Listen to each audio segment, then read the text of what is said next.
கர்த்தர் நம்மோடு கூட பேசும்படியாக தேவ சமூகத்தில் ஒப்பு கொடுக்கலாமா? ஆமென்.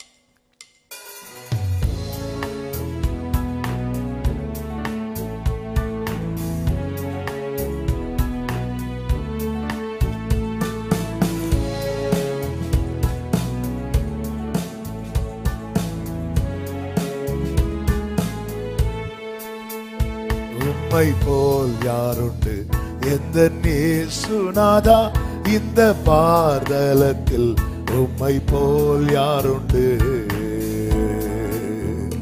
உம்மை போல் யாருண்டு எந்த இயேசுநாதா, இந்த பார்தலத்தில் உம்மை போல் யாருண்டு? பாவ பீடினில் சிக்கினான் உழன்றேன், தேவா தம் அன்பினால் மன்னித்தீர். உம்மை போல் யாருண்டு எந்த இயேசுநாதா, இந்த பார்தலத்தில் உம்மை போல் யாருண்டு?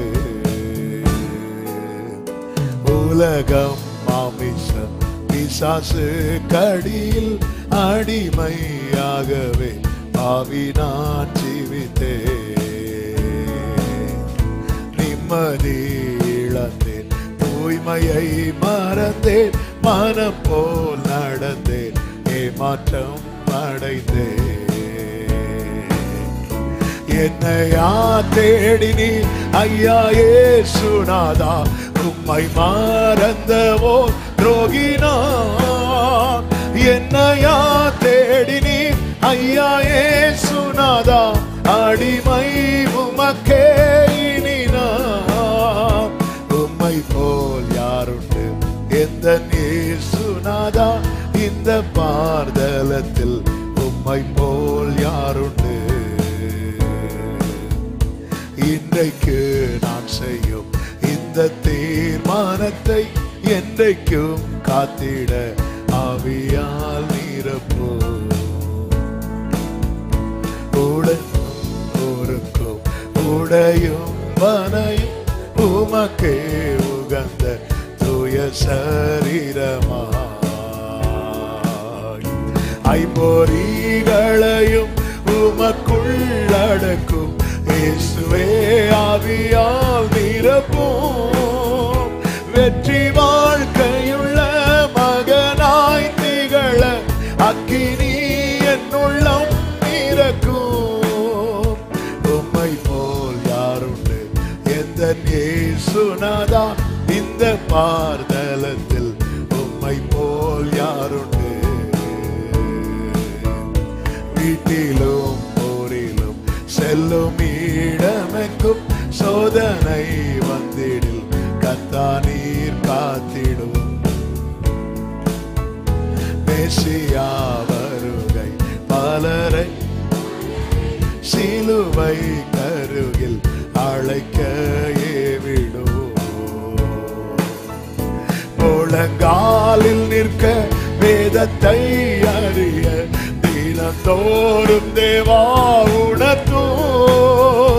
உமக்கும் எனக்கும் இடையில் எதுவும் என்றுமே வராமல், ஒரு விசை கூட வீட்டிலும் ஊரிலும்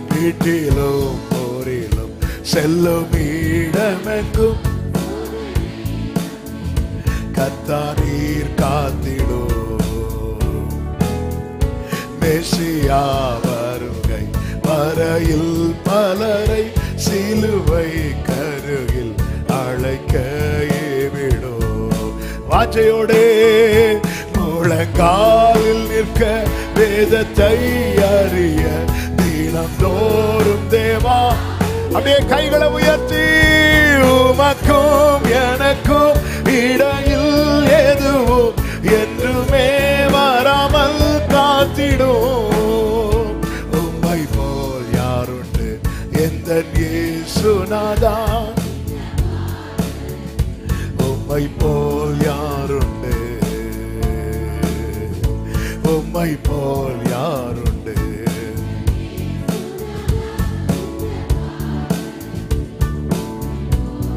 தாழ்த்துகிறோம் ஆண்டவரே, தொடர்ந்து கூட பேசுங்கப்பா. மீட்பர் நாமத்தில் பிதாவே ஆமென். கைகளை உயர்த்தி ஹalleluya. ரோமர் எழுதின நிருபம் 8வது அதிகாரம், ரோமர் 8:37 வசனத்தை வாசிக்க கேட்கலாம். ரோமர் 8வது அதிகாரத்தின் 37வது வசனம். இவை எல்லாவற்றிலேயும் நாம் நம்மில் அன்பு கூறுகிறவராலே முற்றும் ஜெயம் கொள்ளுகிறவர்களாய் இருக்கிறோமே. கர்த்தர் கிருபையாய் இந்த வார்த்தையை மகிமைப்படுத்தி நமக்கு தந்திருக்கிறார். உம்முடைய சகல பிரஸ்தாபத்தை பார்க்கிலும் நீர் உம்முடைய வார்த்தையை மகிமைப்படுத்தி இருக்கிறீர், மகிமைப்படுத்தி தந்திருக்கிறார். ஜெயிக்க வேண்டும் என்பது பிதாவின் சித்தமாயிருக்கிறது. யாரால் நமக்கு ஜெயம் கிடைக்கிறது? நம்மில் அன்பு கூறுகிறவரால். போன வாரம் செய்தியில கேட்டோம், பிதாவாகிய தேவன் தம்முடைய முழு அன்பையும் யார் மேல வைத்திருக்கிறார்? குமாரனாகிய கிறிஸ்துவின் மேல வைத்து அந்த கிறிஸ்துவையே நமக்கு தந்திருக்கிறார். எதற்காக தெரியுமா? நாம ஜெயிக்கணும். பக்கத்துல அப்படி 2 பேரை பார்த்து சொல்லுங்க, நாம ஜெயிக்கணும். ஹalleluya சொல்லிட்டீங்களா? சும்மா சொல்லுங்க. அப்படிலாம் இங்க வந்தா அப்படி இப்படிலாம் பண்ண வைப்போம். ஹalleluya. நாம ஜெயிக்கணும். ஹalleluya.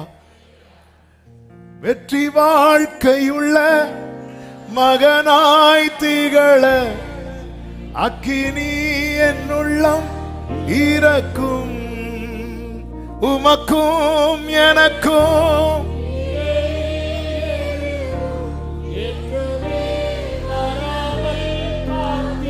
இயேசு இல்லாம ஜெயத்தை கற்பனை கூட பண்ணிராதீங்க. இயேசு இல்லாம ஜெயத்தை அவங்க எனக்காக ஜெபம் பண்றாங்க, இவங்க எனக்காக. எனக்கு மலைகளை பெயர்க்கத்தக்க விசுவாசம் இருக்கலாம், ஆனா இயேசு இல்லைன்னா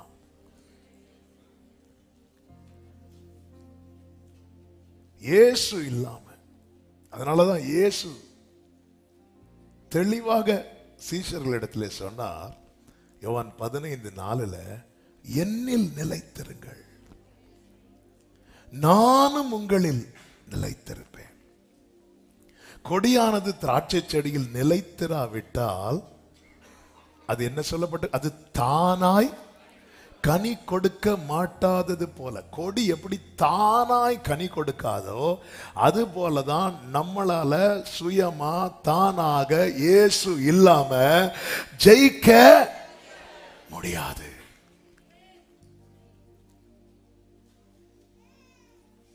இயேசு இல்லாம நான் ஜெயிச்சிருவேன் ஒருத்தர் நினைக்கிறான், அவன் தான் அந்த உலகத்திலே பெரிய முட்டாள். நான் கிறிஸ்தவ வட்டாரத்துல சொல்லிட்டு இருக்கிறேன், அதுவும் ரட்சிக்கப்பட்ட கூட்டத்துல சொல்லிட்டு இருக்கிறேன். மிகப்பெரிய முட்டாள் யார் தெரியுமா? இயேசு இல்லாம வாழ்ந்துடலாம் நினைக்கிறான் தெரியுமா?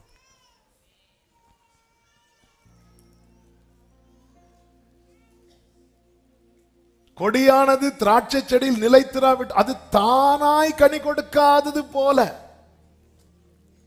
அதுக்கு தெரியாது. கனி கொடியில வெளிப்படும், ஆனா கொடிக்கு தானாய் கனி கொடுக்க தெரியாது. தெரியாது, முடியாது. நீங்க இந்த செடியை விட்டு கொடியை கட் பண்ண அடுத்த செகண்டே அது செத்த கொடி. இனி அதால ஒரு யூஸும் கிடையாது. அது போல அப்படிங்கிறார். அது போல 5வது வசனத்திலே சொல்லுகிறார், என்னை அல்லாமல் உங்களால் ஒன்றும் செய்ய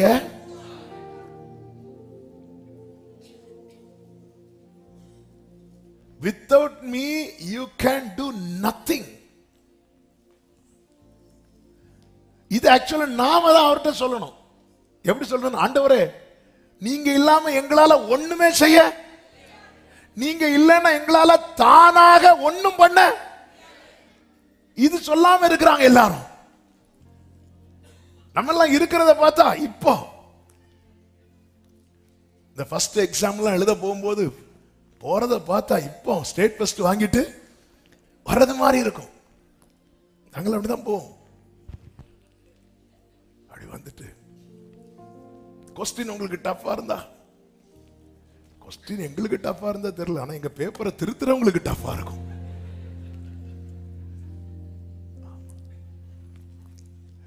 சீஷர்கள் அப்படி இருக்கிறாங்க, சுத்தி இருக்கிறாங்க.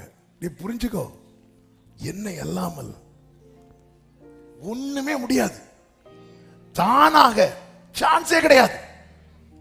இயேசு என்ன அழகான ஒரு ரோல் மாடல் செட் பண்ணி காட்டிருக்கிறார். இயேசுவுக்கு இல்லாத விசுவாசமா நமக்கு இருக்க போகுது, இயேசுவுக்கு இல்லாத ஜெபமா நமக்கு இருக்க போகுது, இயேசுவுக்கு இல்லாத பரிசுத்தமா, இயேசுவுக்குள்ளே இல்லாத வசனமா.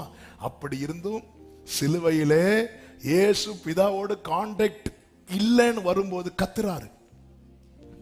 ஏன் அந்த இடத்துல விசுவாசம் போயிட்டா? இயேசுவுக்கு இல்ல. ஏன் அந்த இடத்துல ஏதாவது குறைஞ்சிட்டா? இயேசுவுக்கு ஒண்ணுமே குறையல. ஒரு ஆவிக்குரிய எல்லாமே அவரிடத்தில் வெளிப்பட்டு கொண்டே இருந்தது, வெளிப்பட்டு கொண்டே இருந்தது. ஆனா அப்பா கூட கான்டாக்ட் கட் ஆயிட்டு. அப்பா இல்லாம தனியான் வரும்போது கத்துறாரு, என் தேவனே என் தேவனே ஏன் என்னை கைவிட்டு. சபை புரிந்து கொள்ள வேண்டும், இயேசுவோடு இணைந்து பயணிக்க முடியவில்லை என்றால் நீங்களே எழுதி கொள்ளுங்கள் தோல்வி என்று. பரலோகத்தில் ஜெயிக்கிறவர்களுக்கு மட்டும்தான் ஸ்தானம். ஒருவன் ரட்சிக்கப்படும் போது அவன் பெயர் ஜீவ புஸ்தகத்தில் எழுதப்படும். அவன் ஜெயிக்கும் போது அவன் பெயர் கிறுக்கப்படாமல் இருக்கும். எழுதப்பட்ட அநேக பெயர்கள் கிறுக்கப்படும் என்று பைபிள் நமக்கு வான் பண்ணுகிறது, எச்சரிக்கிறது. எழுதியாச்சு இல்ல, எழுதுனது தான் கிடையாது, எழுதியாச்சு. ஆனால் ஜெயம் கொள்ளுகிறவனவனோ அவன் பெயர் ஜீவ புஸ்தகத்தில் இருந்து கிறுக்கப்படாமல் இருக்கும் என்று சொல்லும் போது தெளிவாய் வேதம் நமக்கு எச்சரிக்கிறது. நீ ரட்சிக்கப்பட்டவனாய் இருந்தும் உன் முடிவு தோல்வியில் இருக்குமானால் உன் பெயர். இயேசு சீஷர்களை அழைக்கும் போது யூதாசும் அழைக்கப்பட்டவன் தானே, ஆனால் அவனுடைய முடிவு ஐயோ அல்லவா. அதனாலதான் இயேசு சொல்லுகிறார், வேதம் நமக்கு எச்சரிக்கிறது, வேதம் நமக்கு காண்பிக்கப்படுகிறது. ஏன் இந்த போதனைகள் எல்லாம்? இயேசுவோடு. இயேசு அதை சீஷர்களுக்கு கற்றுக் கொடுக்கிறார், காண்பித்துக் கொடுக்கிறார். மலை பிரசங்கம் முடித்து, வனாந்திர பிரசங்கம் முடித்து, திரளான ஜனங்களுக்கு 5,000 அதிகமாய் பெருக பண்ணி அவர்கள் எல்லாம் புசிக்க கொடுத்து, இப்பொழுது ஜனங்களை அனுப்பிவிட்டு சீஷர்களை அக்கறைக்கு போக துரிதப்படுத்தினார். மத்தேயு 14:22 முதல் நம்மால் பார்க்க முடியும். அக்கறைக்கு போக துரிதப்படுத்துகிறார். சீஷர்களும் படகில் ஏறி அக்கறைக்கு போகிறார்கள். இப்ப இயேசு படகுல இல்ல. இயேசு அதை காட்டி கொடுக்கிறார், நான் இல்லைன்னா நீ போயிட முடியாதுன்னு. நல்லா இருந்துச்சு, நல்லா இருந்துச்சு. ஒரே ஒரு காற்று அடிச்சு, ஒரு எதிர்காற்று என்று சொல்லப்பட்டிருக்கிறது. எதிர்காற்று, எதிர்காற்று. நமக்கு அனுகூலமாய் காற்று அடிக்கும் வரைக்கும் அவருடைய அருமை நமக்கு தெரியாது. ஆனால் ஒன்றை புரிந்து கொள்ளுங்கள், அவரால் தான் நமக்கு அனுகூலமான காற்று அடித்துக் கொண்டிருக்கிறது. நமக்கு ஆரோக்கியம் இருக்கும் வரைக்கும் வைத்தியருடைய மேன்மை நமக்கு தெரியாது. ஆனால் அவரால் தான் நமக்கு ஆரோக்கியம் இருந்து கொண்டிருக்கிறது. அவரால் தான், அவரால் தான். எதிர்காற்று அடிக்கிறது, படகு அலைகளினால் அலைவுபட்டது என்று சொல்லப்பட்டிருக்கிறது. அவ்வளவுதான். அதுக்கப்புறம் ஒரு ஸ்டெப் போட் ஃப்ரண்ட்ல போகல, நடுக்கடல்ல இருக்கிறது. நடுக்கடல்ல இங்க இருந்தா கூட ஜம்ப் பண்ணி வரலாம், வர முடியாது இயேசு இல்லாம. இவ்வளவுக்கும் ட்ரைனிங் எடுத்தவங்க, இயேசு பாதத்திலிருந்து ட்ரைனிங் எடுத்தவங்க. நீங்க ட்ரைனிங் எடுத்தவங்களா இருக்கலாம், சர்டிபிகேட் வச்சிருக்கலாம், இயேசு இல்லைன்னா. வேதம் சொல்லுகிறது 4ஆம் ஜாமத்தில் இயேசு நடுக்கடல்ல நடந்து வந்தார் என்று சொல்ல, அவர்களிடத்தில் வந்தார். அவர் போட்ல ஏறினதும் காற்று அமர்ந்தது, படகு கரையை போய் பிடித்தது. இதை இயேசு காட்டி கொடுக்கிறார். பாத்தியா பேதுருவே, பாத்தியா யோவானே, பாத்தியா யாக்கோபே, உங்களுக்கு போட் ஓட்ட தெரியுமா? தெரியும். கடல்ல எப்படி சமாளிக்கணும்னு தெரியுமா? தெரியும். எல்லாம் தெரியும். ஆழத்துல இப்படி அலை அடிச்சுன்னா என்ன எல்லாம் தெரியும். ஆனா உன்னால முடிஞ்சுதா? முடியல. நமக்கு எல்லாம் தெரியும்னு பயணித்துக் கொண்டிருக்கிறோம். ஒன்றை புரிந்து கொள்ளுங்கள், தேவன் நம்மை அறியாத வழியிலே நடத்துகிறார். அவர்தான் நம்முடைய வெளிச்சம். எந்த மனுஷனையும் பிரகாசிப்பிக்கிற மெய்யான ஒளி கிறிஸ்து ஒருவரே. இயேசு இல்லாமல் ஜெயத்தை காண முடியாது. இயேசு இல்லாமல். யோவான் 16வது அதிகாரம் 5வது வசனத்தில் இயேசு சொல்லுகிறார், இப்பொழுது நான் என்னை அனுப்பினவரிடத்திற்கு போகிறேன் அப்படிங்கிறார். சொல்லிவிட்டு 6வது வசனத்திலே சொல்லுகிறார், ஆனாலும் நான் இவைகளை உங்களுக்கு சொன்னதினால் உங்கள் இருதயம் துக்கத்தால் நிறைந்திருக்கிறது. இப்போ இயேசு சுத்தி இருக்கிற கூட்டம் யாரு தெரியுமா? அப்பம் புசிக்க வந்தவர்கள் அல்ல, அவரோடு இருக்கும்படி வந்தவர்கள். அவரோடு இருக்கும்படி வந்தவர்கள்ட்ட ஆண்டவர் சொல்றார், நான் போறேன் அப்படிங்கிறார். சீஷர்கள் எப்போ போறீங்கன்னு கேட்கல, சீஷர்கள்லாம் ஃபீல் பண்ண ஆரம்பிச்சிட்டாங்க. அவங்க இருதயம் எல்லாம் துக்கத்தால் நிறைய ஆரம்பிக்குது. இயேசுவுக்கு தெரியும். ஃபீல் பண்றான் பேதுரு, யோவான் ஃபீல் பண்றான். அவரோடு இருக்கும்படி விரும்புகிறவர்கள் அவர் இல்லை என்ற நிலை. இப்போ அவர் கூட தான் இருக்கிறார், ஆனா நாளைக்கு அவர் ஒருவேளை இல்லாம போயிருவாரோ அப்படி நினைச்சு நினைச்சு ஃபீல் பண்ண ஆரம்பிச்சிட்டாங்க. இப்ப கூட தான் இருக்கிறாங்க. இவங்களுக்கெல்லாம் அப்பம் அல்ல முக்கியம், இவர்களுக்கெல்லாம் அற்புதம் அல்ல முக்கியம், இவர்களுக்கு அப்பா தான் முக்கியம். இவர்களை பார்த்து தான் கர்த்தர் சொல்லுகிறார், உங்களை நான் திக்கற்றவர்களாக. எல்லாரையும் பார்த்து சொல்லல, அப்பம் புசிக்க வந்தவங்களை பார்த்தெல்லாம் சொல்லல. இந்த கூட்டம் யார் தெரியுமா? துரத்தினாலும் போகாத கூட்டம். இயேசுவின் உபதேசம் கொஞ்சம் ஸ்ட்ராங் ஆன போது அப்பம் புசிக்க வந்த எல்லாருமே போயிட்டாங்க. இது கடினமான உபதேசம், யார் இதை கேட்பார் என்று சொல்லி போயிட்டாங்க. அப்போ சீஷர்கள்லாம் வந்து இயேசு பக்கத்துல நிற்கும் போது இயேசு கேட்கிறார், உனக்கும் போகணும்னா போனார். போகல. வான்னு வராத கூட்டம் வெளியே நிறைய இருக்கு, ஆனா துரத்தினாலும் போகாத கூட்டம் கூடவே இருக்கு தெரியுமா? அவர்களுக்கு கர்த்தர் பிராமிஸ் கொடுக்கிறார், உங்களை நான் திக்கற்றவர்களாக. ஏன்னா அவர்களுக்கு அப்பம் அல்ல முக்கியம், அவர்களுக்கு அற்புதம் அல்ல முக்கியம், அவர்களுக்கு அப்பா முக்கியம். அதனாலதான் சொல்ல, உங்களை நான் திக்கற்றவர்களாக விட என் சத்திய ஆவியாக தேற்றரவாளனை நான் அனுப்புவேன். நான் போயிட்டு அவரை விடுறேன். அது மாத்திரமல்ல, இயேசு கிறிஸ்து உயிர் தெழுந்து எடுத்துக்கொள்ளப்படும் போது நீங்கள் புறப்பட்டும் போய் சகல ஜாதிகளுக்கு சுவிசேஷத்தை பிரசங்கித்து அவர்களை சீஷராக்கி அவர்களுக்கு பிதா குமாரன் பரிசுத்த ஆவியின் நாமத்தினாலே ஞான ஸ்நானம் கொடுங்க. திருப்பியும் ஃபீல் பண்ண ஆரம்பிச்சிட்டாங்க. ஏன்னா இதுக்கு முன்னாடி ஞானஸ்நானம் கொடுக்கும் போது இயேசு ஞானஸ்நானம் கொடுத்து காண்பித்து கொடுக்கிறார். சீஷர்கள் அதன் பிறகு ஞானஸ்நானம் கொடுக்கும் போது இயேசு எங்க இருக்கிறார் தெரியுமா? கரையில் இருக்கிறார். இயேசு கிட்ட வந்து இந்த உடன்படிக்கைக்கு ஒப்பு கொடுக்கிறவங்க எல்லாம் சீஷர்கள் ஞானஸ்நானம் கொடுக்கும் போது இயேசு கரையில நிற்கிறார். அப்ப சீஷர்கள் தண்ணீர்ல இறங்கி ஒவ்வொருத்தருக்கு ஞானஸ்நானம் கொடுக்கும் போது அவங்க என்ன யாரை பாக்குறாங்க? கரையில இயேசுவை பாக்குறாங்க. அப்ப இயேசு இப்போ சொல்றார், நீங்க போய் ஞானஸ்நானம் கொடுக்க நான் போறேன். ஆண்டவரே, இதுவரை நாங்க ஞானஸ்நானம் கொடுக்கும் போது நீங்க இருந்தீங்க, இப்போ நீங்க இல்லாம அப்படி நினைக்கிறதுக்குள்ள அடுத்து சொல்லுகிறார், இதோ உலகத்தின் முடிவு பரியந்தம் சகல நாட்களிலும் நான் உங்களுடனே. இதுதான் ஒரு தேவ பிள்ளைக்கு கிடைக்கப்படுகிற பிராமிஸ்ல பெரிய பிராமிஸ். என்ன தெரியுமா? நான் உன் கூட இருக்கிறேன். எந்த பாதையையும் தாண்டிடுவே, எந்த சூழ்நிலையும் உங்க கரம் இருக்க. நல்ல கவனமா கேளுங்க. இயேசு சொல்லுகிறார், என்னில் நிலைத்திருங்கள், நானும் உங்கள் நிலைத்திருந்தேன். நீங்கள் என்னில் நிலைத்திருந்தால் நீங்கள் மிகுந்த அந்த கனி கொடுக்கிறது என்பதுதான் சாட்சி உள்ள வாழ்க்கை. ஜெயிப்பதற்கு மிக மிக அவசியம் என்ன தெரியுமா? நம்முடைய சாட்சி.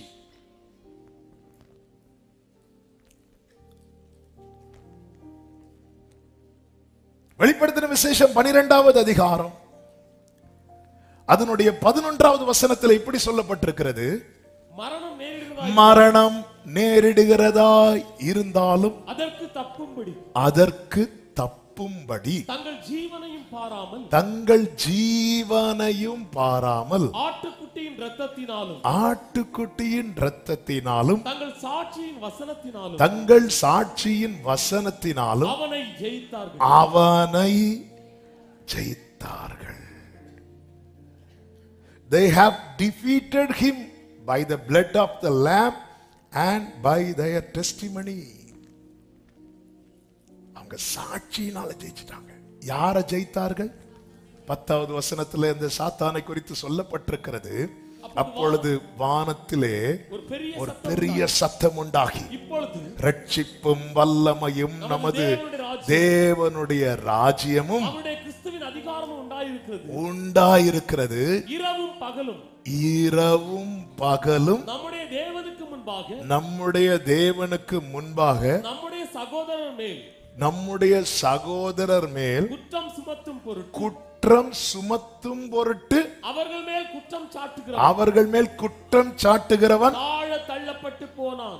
இயேசு நம் குறைய சொல்றது எதுக்கு தெரியுமா? குறைய நீக்கிறதுக்கு. சாத்தான் குறைய சொல்றது எதுக்கு? குற்றத்தை சுமத்துறதுக்கு. நம்ம எந்த லைன்ல நின்று ஒருத்தர் குறைய சொல்றோம் என்பதை சொல்றதுக்கு முன்னாடி 100 தடவை யோசிக்கணும். குற்றம் சுமத்தும் பொருட்டு குற்றம் சாட்டுகிறான். அவனை எப்படி ஜெயிச்சாங்க தெரியுமா? கொஞ்ச நேரம் அந்நிய பாஷை பேசி, அப்படியா? இயேசுவின் ரத்தம். அடுத்து சாட்சியின் வசனம். சாட்சியின் வசனம் நம்மில் வெளிப்பட வேண்டுமானால் சாட்சியுள்ள வாழ்க்கை அவசியம். நான் இனி சொல்வதை உற்று கவனியுங்கள், கவனமாய் கேளுங்கள். அப்போ ஒருத்தன் நம்ம மேல குற்றம் சுமத்துவதற்காக எந்த டைம் இல்லாமா? Day and night. இரவில் நம்முடைய வாழ்க்கையும் பகலில் நம்முடைய வாழ்க்கையும் மிக மிக கவனம். பகலில் நாம் 4 பேருக்கு நம்மை காண்பிப்போம், இரவில் நாம் நம்மை மறைத்துக் கொள்வோம். அவன் பகலின் வாழ்க்கையும் பார்க்கிறான், இரவையும் பார்க்கிறான். 2 நேரத்தையும், இரவும் பகலும் எப்படியாவது இவன் மேல 4 குற்றம் சுமந்துராதா? எப்படியாவது இவன் மேல குற்றம் சுமந்து விடாதா? பாருங்கள், மோசையின் சரீரத்தை மீகாவேல கொண்டு எடுத்து அதை அடக்கம் பண்ணுவதற்காக மீகாவேல கர்த்தர் அனுப்பும் போது மோசையின் சரீரத்தை குறித்து அங்க ஃபைட் நடக்குது. யாரோடு கூட? சாத்தான் கூட ஃபைட் நடக்குது. சாத்தாங்க வந்து நிக்கிறான். அதெல்லாம் அவன் பாடி எப்படி நீங்க தொடலான்னு யூதாவில் இருக்கு. யூதா நிருபம் 1வது அதிகாரம் 9வது வசனம் வாசிங்கள்.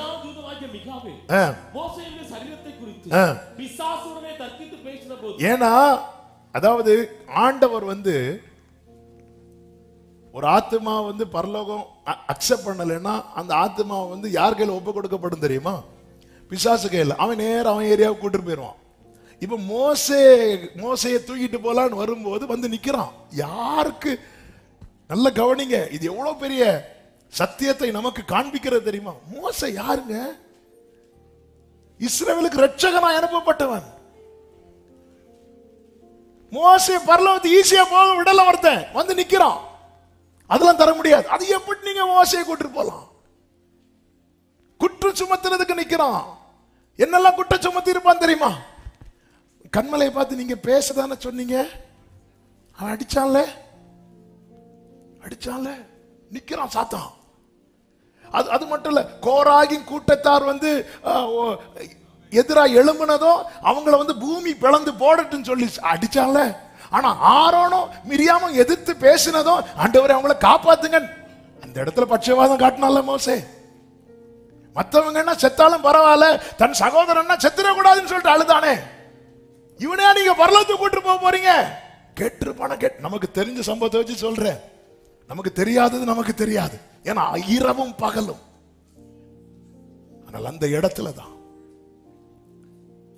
மீகாவேல் சொல்லுகிறான், கர்த்தர் உன்னை கடிந்து கொள்வாராக. என மோசைக்கு கர்த்தர் வெளிப்படுத்தின வார்த்தை என்ன தெரியுமா? நான் எவன் மேல் இரக்கம் வைக்க சித்தமாயிருப்பேனோ அவன் மேல் இரக்கம் வைப்பேன். எவன் மேல் கிருபையாயிருக்க சித்தமாயிரு இந்த ஆத்மாவை பரலோகத்துக்கு கொண்டு போவது தேவனுடைய சித்தம். அதை யாருக்கும், இதுதான் தேவனுடைய கிருபை. எனவேதான் மோசே மகிமையை காண்பீங்கன்னு கேட்கும் போது கர்த்தர் மோசே கிட்ட சொல்லுவார், என்னுடைய முழு தயவையும் நான் உனக்கு முன்பாக கடந்து போக பண்ணுவேன். அப்ப ஆண்டவர் தயை பெருத்தவர்.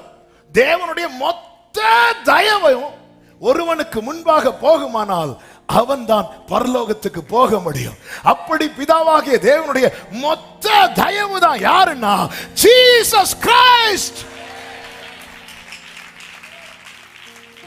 நல்ல சும்மலம் பரலோகத்துக்கு அப்படி இப்படி ஜம்முன்னு பண்ணி வந்தோட அப்படி தொங்கிட்டு போக முடியும். மோசே அங்க வந்து நிக்கிறான். இரவும் பகலும் குற்றம் சுமத்துகிறவன். ஆனா சாட்சியின் வசனம். அதனாலதான் மோசே பாருங்க, நீதிமானுக்கு பூமியிலே சரி கட்டப்படும். பூமியிலே கர்த்தர் கொடுத்த பனிஷ்மெண்ட் அக்செப்ட் பண்ணா மோசே. ஆண்டவர் சொல்லிட்டார், நீ கானானுக்குள்ள போக மாட்டே மோசே. கானானுங்கிறது நம்ம ஆவிக்குரிய கண்ணோட்டத்தோடு அதை இளைப்பாறுதல் ஸ்தலமாக பார்க்கிறோம். ஆனா பூமிக்குரிய காரியத்தை பார்க்கும்போது அது ஒரு இடம். அதை விட்டுரு மோசே, நான் உனக்கு கொடுக்குற பனிஷ்மெண்ட் அதை நான் உன்கிட்ட இருந்து விளக்கிறேன். இந்த பனிஷ்மெண்ட் நீ அக்செப்ட் பண்ணிட்டேன்னா மகிமை கேரண்டி. உனக்கு எது வேணும் மோசே? எனக்கு மகிமை போதும். அதனாலதான் சில காரியத்தை ஆண்டவர் நோட்டார். நோ மோசே வேண்டாம், இனி இதை பத்தி என்கிட்ட அப்படி சொல்லுவார்ல. உபாகம் 3வது அதிகாரம், உபாகம் 3வது அதிகாரம் 25-26 வசனம். நான் கடந்து போய் யோர்தானுக்கு அப்புறத்தில் உள்ள அந்த நல்ல தேசத்தையும் அந்த நல்ல மலையையும் லீபனோனையும் பார்க்கும்படி உத்தரவு கொடுத்தவர்கள். ஜஸ்ட் நான் அங்க போய் ஒன்னு பார்த்துட்டு வரேன்ப்பா அப்படி சொல்லும் போது கர்த்தர் சொல்லுகிறார், கர்த்தரோ உங்கள் நிமித்தம் என்மேல் கோபம் கொண்டு எனக்கு செவி கொடாமல் என்னை நோக்கி போதும், இனி இந்த காரியத்தை குறித்து எப்படி இருக்குங்க மோசேக்கு? மோசே எப்படி என்ன தப்பு பண்ண நமக்குலாம் தோணும். என்ன மோசே பண்ண தப்புக்கு ஒண்ணுமே பண்ணல, பதறி பேசினார்ன்னு இருக்கு பைபிள்ல. சும்மா லூஸ் டாக் 2-3 விட்டார். அப்புறமா பேச சொல்ல இடத்துல அடிச்சார்.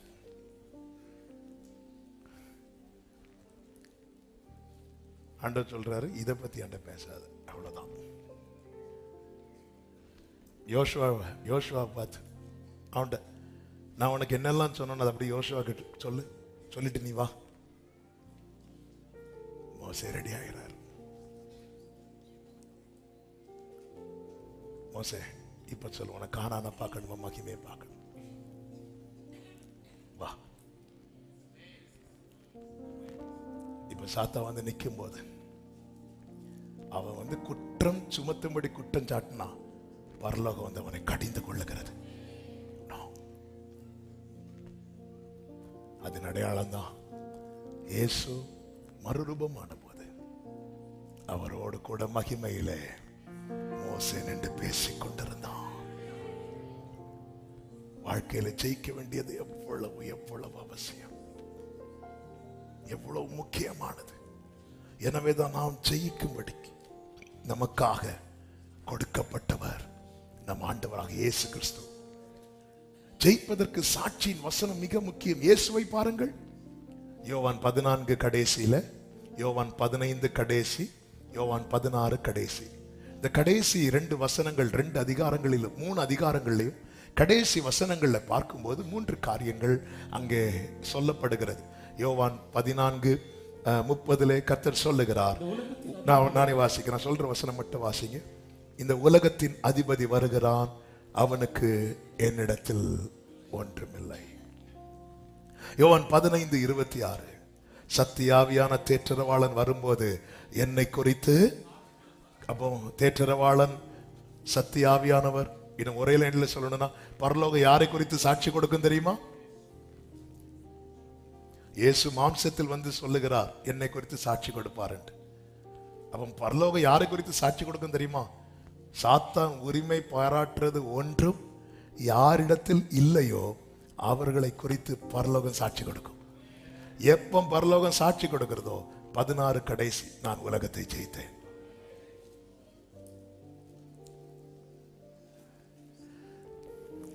ஜெயிக்கிறதுக்கு சாட்சி ரொம்ப அவசியம். சாட்சி உள்ள வாழ்க்கை வாழ்வதற்கு நம்மில் எது காணப்படக்கூடாது தெரியுமா? சாத்தான் உரிமை பாராட்டுகிறது ஒன்று.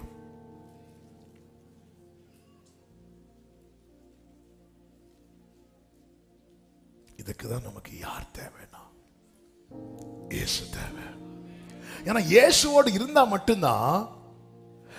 பாருங்க, லூக்கா 22:26 ஆண்டவர் சொல்லுகிறார், உங்களுக்குள்ளே அப்படி இருக்க கூடாதுங்கிறார். அப்போ எப்படி இருக்க கூடாதுங்கிறதும் யாரோடு இருந்தாதான் தெரியும்? இயேசுவோடு இருந்தா. யோவான் 13:15 சொல்லுகிறார், நான் உங்களுக்கு செய்தது போல நீங்களும் செய்யும்படி உங்களுக்கு மாதிரியை காண்பித்தேன் என்கிறார். அப்ப எப்படி இருக்க வேண்டும் என்பது யாரோடு இருந்தாதான் தெரியும்? இயேசுவோடு இருந்தாதான் எப்படி இருக்கணும், எப்படி இருக்க கூடாதுங்கிற வெளிச்சம் நமக்கு வரும். அதனால என்ன அல்லாமல், ஏன்னா இயேசு ஜெயித்தவர், இயேசு ஜெயித்தவர். நம்ம பாடுவோம், ஜெய கிறிஸ்து முன் செல்கிறார், ஜெயமாக நடத்திடுவார், ஜெய கீதங்கள் ஜெய கொடியும் ஏற்றிடுவோம். கைகளை உயர்த்தி ஜெயம் அல்லேலூயா.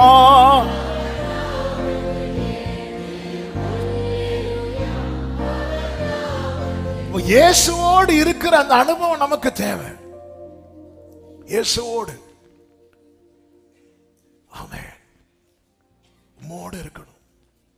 நீங்க எங்க போனாலும் நான் உங்க கூட வருவேன்னு ஒரு சீசன் சொல்லும் போது இயேசு சொல்லுகிறார், எல்லாத்துக்கும் இடம் இருக்கும்பா, மனுஷகுமாரனுக்கு தலை சாக்கு இடம் இல்லைன்ட்டார், போயிட்டான்.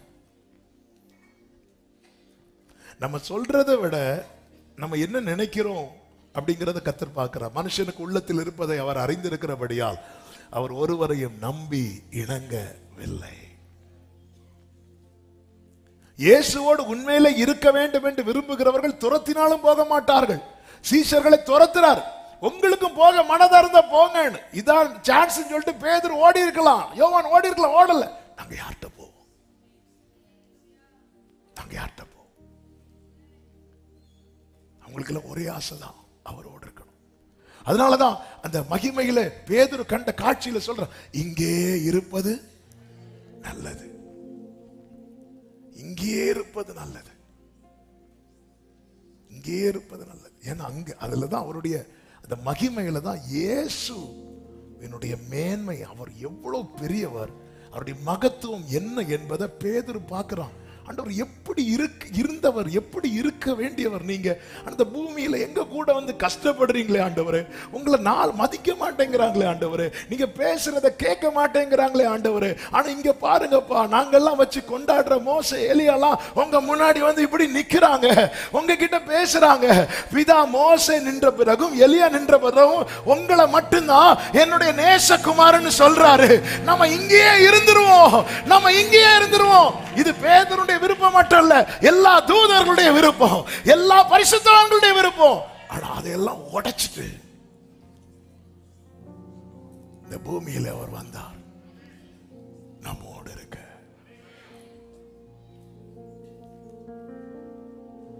ஹல்லேலூயா. அப்ப ஜெயிப்பதற்கு சாட்சி அவசியம். சாட்சி உள்ள வாழ்க்கைக்கு இயேசுவோடு இருக்கிற அனுபவம். வேதத்திலே தேவனால் சாட்சி பெற்ற அநேகர் உண்டு. அதில் ஒரு நபரை நான் உங்கள் மத்தியிலே சொல்ல விரும்புகிறேன். அவர்தான் ஆபேல். எபிரேயர் 11வது அதிகாரம் 4வது வசனத்திலே சொல்லப்பட்டிருக்கிறது, வாசியுங்கள். விசுவாசத்தினாலே ஆபேல் காயினுடைய பலியிலும் மேன்மையான பலியை தேவனுக்கு செலுத்தினான். இங்க ரெண்டு பேரை குறித்து சொல்லப்பட்டிருக்கிறது, ஆபேலும் காயினும். ஆனால் காயின் இங்க ஒரு மேட்டரே இல்ல. காயின் இங்க அடி வாங்குறான், காயின் தோற்று விட்டான். ஆபேலை கர்த்தர் முன்னிறுத்துகிறார், ஆபேலை மேன்மைப்படுத்துகிறார். ஆபேலின் காணிக்கை குறித்து சொல்ல வேண்டும் என்பதற்காக மட்டுமே இதுல காயினுடைய பெயர் சேர்க்கப்பட்டதே தவிர காயின் இந்த லிஸ்ட்லே கிடையாது. தோற்றவன் விசுவாச வீரர்கள் பட்டியலில் கிடையாது. எனவேதான் மேகம் போன்ற இத்தனை திரளான சாட்சிகள் சூழ்ந்திருக்க பாரமான யாவை நம்மை சுற்றி நெருங்கி நிற்கிற பாவத்தை தள்ளிவிட்டு விசுவாசத்தை துவக்குகிறவரும் அதை முடிக்கிறவருமாய் இருக்கிற இயேசுவை நோக்கி நமக்கு நியமித்த ஓட்டத்திலே பொறுமையோடு ஓட கடவோம். இந்த ஆபேலை குறித்து கர்த்தர் சொல்லுகிறார், அதனால் அவன் நீதிமான் என்று சாட்சி பெற்றான். அவனுடைய காணிக்கைகளை குறித்து தேவனே சாட்சி கொடுக்கிறார். அவன் மரித்து இன்னும் பேசுகிறார். நல்ல கவனமா கேளுங்க. ஆபேல் பேசின 5 வார்த்தைகளை பைபிள்ல இருந்து காட்ட முடியுமா? ஆபேல் பேசின 5 வார்த்தைகள், ஆபேல் பேசின 4 வார்த்தைகள், ஆபேல் பேசின 3 வார்த்தைகள், ஆபேல் பேசின 2 வார்த்தைகள். ஆபேல் பேசினது, ஆபேலின் ரத்தம் பேசினது நமக்கு கேட்டுச்சு. அது கர்த்தர் சொல்லிதான் நமக்கு கேட்டுச்சு. ரத்தம் என்ன பேசுச்சு? காயின் என்னை கொன்று விட்டான் என்று சொல்லிச்சு. அதுவும் கர்த்தர் பேசிதான், கர்த்தர் சொல்லிதான் நமக்கு தெரிஞ்சது. ஆனால் ஆபேல் பேசினதாட்டு பைபிள்ல எங்கேயும் இல்லை. ஆனால் ஆபேல் மரித்ததுக்கு பிறகும் அவனுடைய சாட்சி இன்னும் பேசப்பட்டு கொண்டிருக்கிறது என்றா, இதுதாங்க ஒரு வெற்றியுள்ள வாழ்க்கை. உங்க சாட்சி பேசும்.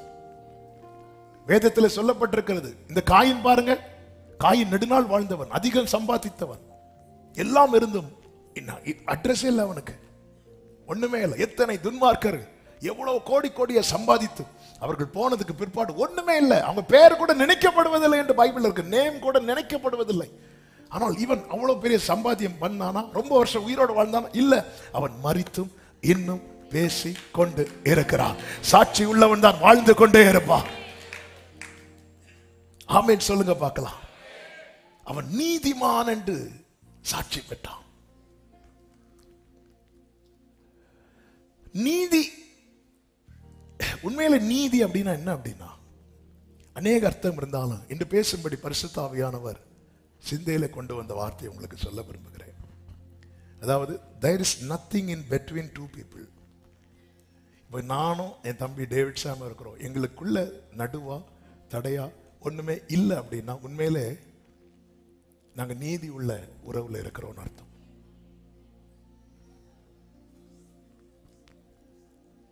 There is nothing in between two people. ஆண்டவருக்கும் மனிதனுக்கும் நடுவே ஒண்ணுமே இல்லை அப்படிங்கிற ஒரு நிலையில ஒருத்தர் ஒரு வாழ்க்கையை வாழ்றானா அவன் தான் நீதிமான் என்று சாட்சி பெறுவான்.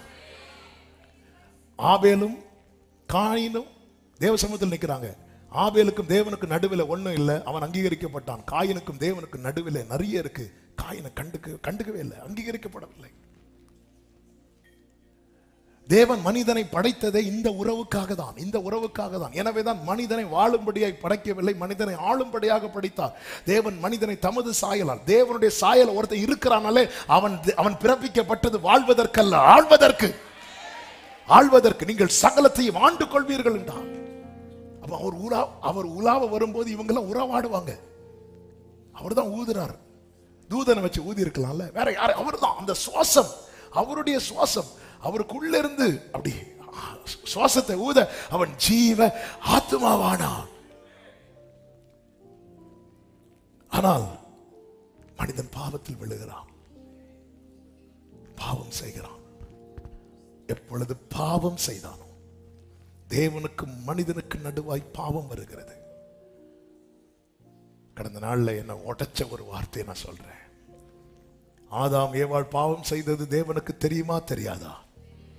தெரிந்தும் அவர் உறவாட வருகிறார். அவர்தான் நான் ஆராதிக்கிற என் ஆண்டவர். பகலின் குளிர்ச்சியான நேரத்துல அவர் உலாவ. ஆனா சுவர் இருந்துட்டுன்னா அவர் வந்தாலும் நம்மளால போக முடியாது. எனவேதான் ஆதாமும் ஏவாளும் போய் ஒளித்து கொண்டார்கள். நேற்று வரை ஒளிக்கல.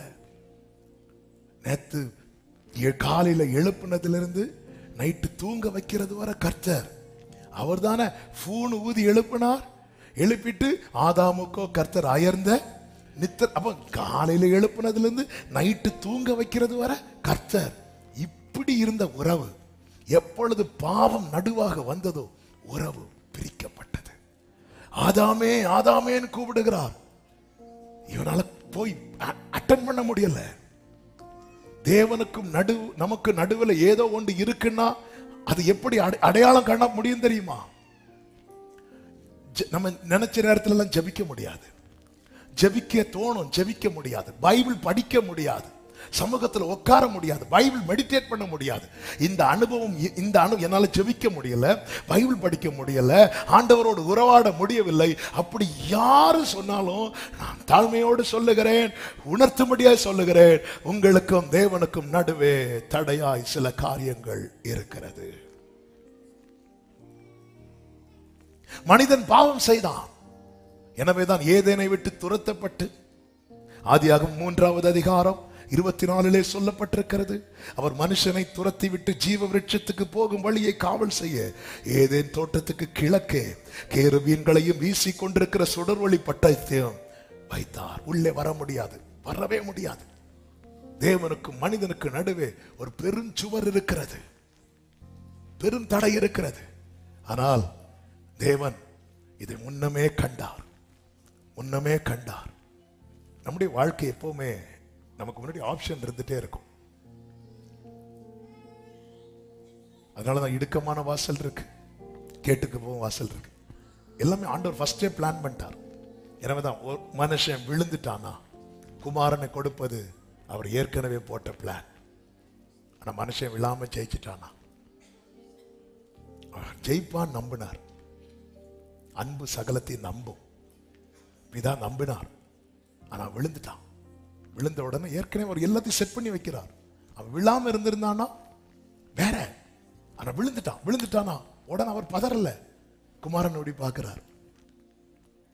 அதனாலதான் உடனே உன் வித்துக்கும் ஸ்ரீயின் வித்துக்கும், இது உலக தோற்றத்துக்கு முன்னே முன்குறிக்கப்பட்டது. இது தேவனுடைய திட்டம். அப்ப கேட்கலாம், அப்ப ஆண்டவருக்கு தெரியல நான் விழுவேன். அப்படி அல்ல.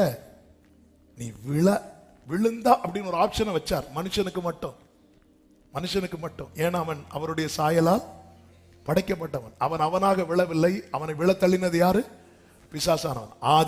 ஆதி ஆகமத்திலே ஆதி மனிதனை பாவத்திலே சத்துரு விழத்தள்ளினான். வெளிப்படுத்தின விசேஷத்திலே தேவ பிள்ளைகள் சாட்சியின் வசனத்தினாலே அவனை விழ தள்ளினார்கள். இதுக்குதான் சபையை கர்த்தர் அழைத்திருக்கிறார். ஆமென். மனுக்குலத்தை விழ தள்ளினவனை சபையே நீ உன் சாட்சியினாலே விழ வைக்க வேண்டும் என்பதற்காக.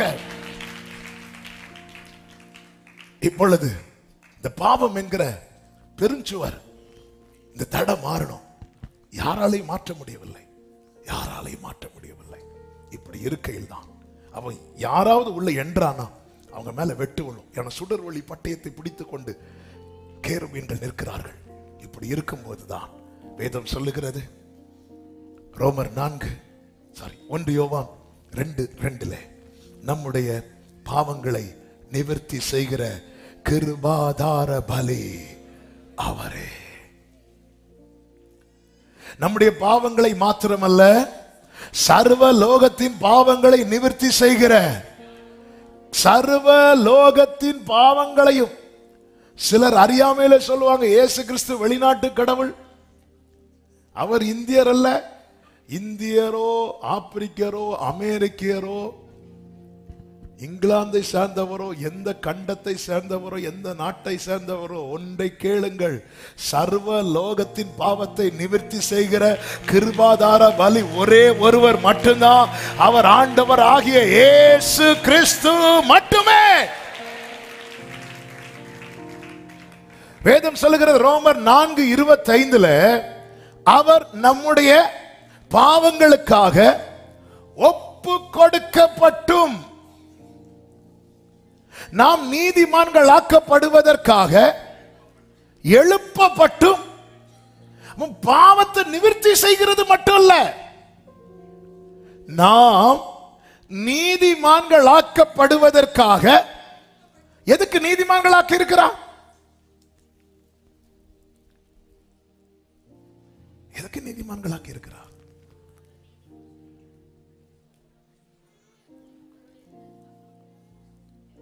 ஏன் பாவங்களை நிவர்த்தி செய்தார்? பாவம் என்ன செய்தது? மனிதனை தேவனை விட்டு தூரப்படுத்தினது. கர்த்தர் பாவங்களை நிவர்த்தி செய்யும்படி ஒப்பு கொடுக்கப்பட்டார். நாம் நீதிமான்கள் ஆக்கப்படுவதற்காக எழுப்பப்பட்டும் இருக்கிறார். அவர் எழும்பினதும் கிறிஸ்துவை விசுவாசிக்கிறவங்க அவர்கள் சுத்திகரிக்கப்பட்டு அவர்களும் புது சிருஷ்டியாக்கப்பட்டு அவர்கள் இப்ப யாரா மாறுறாங்க? எதுக்காக நீதிமான்கள் ஆக்கி இருக்கிறார்?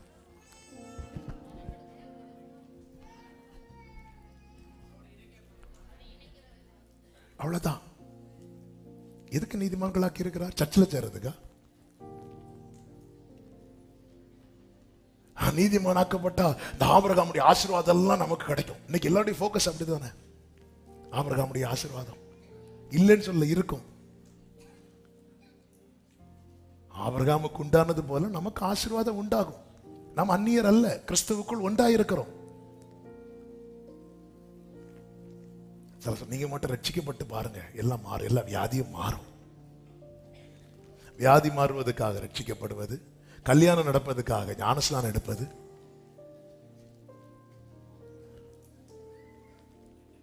எதுக்காக நீதிமானாக்கி இருக்கிறார்? அவரோடு சேர.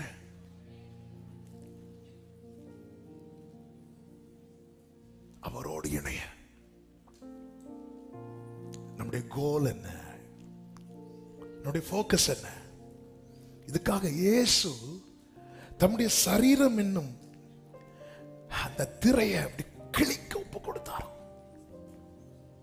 எபிரேயர் 10:19 சொல்லப்பட்டிருக்கிறது, ஆகையால் சகோதரரே நாம் பரிசுத்த ஸ்தலத்தில் பிரவேசிப்பதற்கு இயேசுவானவர் தமது மாம்சமாகிய திரையின் வழியாய் புதிதும் ஜீவனுமான மார்க்கத்தை நமக்கு உண்டு பண்ணினபடியினாலே, அந்த மார்க்கத்தின் வழியாய் பிரவேசிப்பதற்கு அவருடைய இரத்தத்தினாலே நமக்கு தைரியம் உண்டாயிருக்கிறபடியினாலே, மார்க்கம் உண்டாயிருக்கிறது, தைரியம் உண்டாயிருக்கிறது.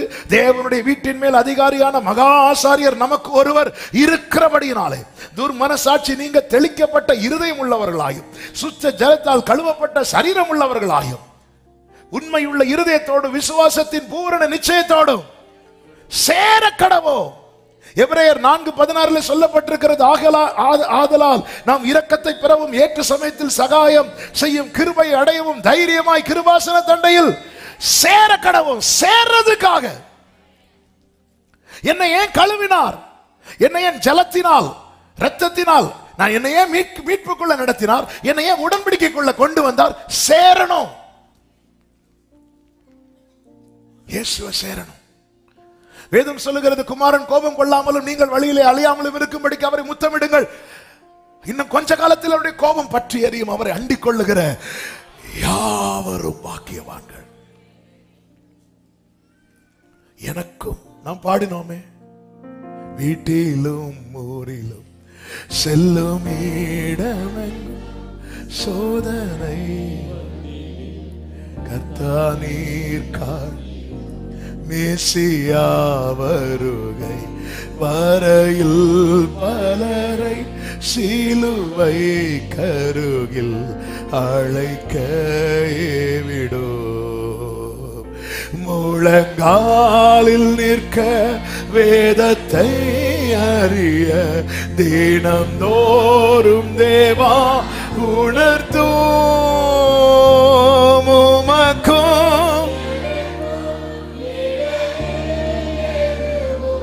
என்றுமே நாம் நீதிமான்கள் ஆக்கப்பட்டது நம் கிரியையினால் அல்ல, அவருடைய கிருபையினால். தீத்து 3:5-6-7 வசனங்களிலே சொல்லப்பட்டிருக்கிறது. அந்த வசனங்களை வாசியுங்கள். தீத்து 3வது அதிகாரம் 5-6-7 வசனங்கள். நாம் செய்த நீதியின் கிரியைகளின் நிமித்தம் அவர் நம்மை ரட்சியாமல் தமது இரக்கத்தின்படியே மறு ஜென்மம் முழுக்கினாலும் பரிசுத்த ஆவியினுடைய புதிதாக்குதலினாலும் நம்மை ரட்சித்தார். தமது கிருபையினாலே நாம் நீதிமான்கள் ஆக்கப்பட்டு. அப்ப எப்படி நீதிமான்கள் ஆக்கப்பட்டோம்? கிருபையினாலே, நம்முடைய கிரியையினால் அல்ல, அவருடைய கிருபையினாலே. நித்திய ஜீவன் உண்டாகும் என்கிற நம்பிக்கையின்படி சுதந்திரராகத்தக்கதாக அவர் நமது இரட்சகராகிய இயேசு கிறிஸ்து மூலமாய் அந்த பரிசுத்த ஆவியை நம்மேல் சம்பூரணமாய் பொழிந்தருளினார். ரட்சித்து விட வேண்டியதானே. நாம் கிரியையினால் நீதிமான்கள் ஆக்க இல்லை, அவருடைய கிருபையினால அவர் ரட்சிக்கப்பட்டு அப்படி விட வேண்டியதான இல்ல. நீ சுதந்திரனாகணும்.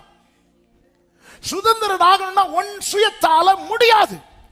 அதனால அவர் யாரு? பிதாவாகிய தேவன் நமது இரட்சகராகிய இயேசு கிறிஸ்து மூலமாய் பரிசுத்த ஆவியை நம்மேல் சம்பூரணமாய் கம்ப்ளீட்டா ஹோலி ஸ்பிரிட்டால ஒரு மனுஷன் கவர் பண்ணப்பட்ட மட்டும்தான் சுதந்திரராக முடியும். நான் ரட்சிக்கப்பட்டாச்சு, நான் ஞானஸ்நானம் எடுத்தாச்சு, நான் அபிஷேகம் பெற்றாச்சு, இதை வச்சுட்டு ஓட முடியாது. Completely controlled by the Spirit of God. அதனால அவர் இன்னொரு மாம்சமாய் வரவில்லை, நம் சரீரத்தையே அவருடைய ஆலயமாக தெரிந்தெடுத்தார். கம்ப்ளீட்டா. எனவேதான் 1 யோவான் 2வது அதிகாரம் கடைசி வசனத்தில் சொல்லப்பட்டிருக்கிறது 29ல, அவர் நீதி உள்ளவராய் இருக்கிறார் என்று உங்களுக்கு தெரிந்திருப்பதினால். யார் சொல்றாரு? ஆவியானவர் சொல்றார். இயேசுவை பத்தி சொல்லிட்டே இருப்பார். ஆவியானவர் கிறிஸ்துவை குறித்து வெளிப்படுத்திக் கொண்டே இருப்பார். நமக்கு கிறிஸ்துவை குறித்து வெளிப்படுத்துகிறவர் ஹோலி ஸ்பிரிட், பரிசுத்த ஆவியானவர். இந்த வேதத்தின் மூலம் நாம் கிறிஸ்துவை அறிகிறோமே, இந்த வேதத்துக்கு காரணம் யார்? ஆதர் யார்? ஹோலி ஸ்பிரிட். அவர் நீதி உள்ளவராய் இருக்கிறார் என்று உங்களுக்கு தெரிந்திருப்பதினால் நீதியை செய்கிற எவனும். இங்கே என்ன சொல்லப்பட்டிருக்கிறது? நீதியை செய்கிற. அதன் அர்த்தம் என்ன? கிருபையினால் நீதிமான்களாக்கப்பட்டோமே, இனி நம்மில் என்ன வெளிப்படக்கூடாது தெரியுமா? அநீதி வெளிப்படக்கூடாது.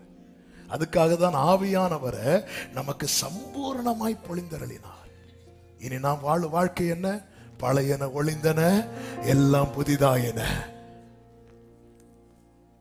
எனவேதான் எபேசியர் 4 இருக்கிறது, பழைய மனுஷனை களைந்து போட்டு.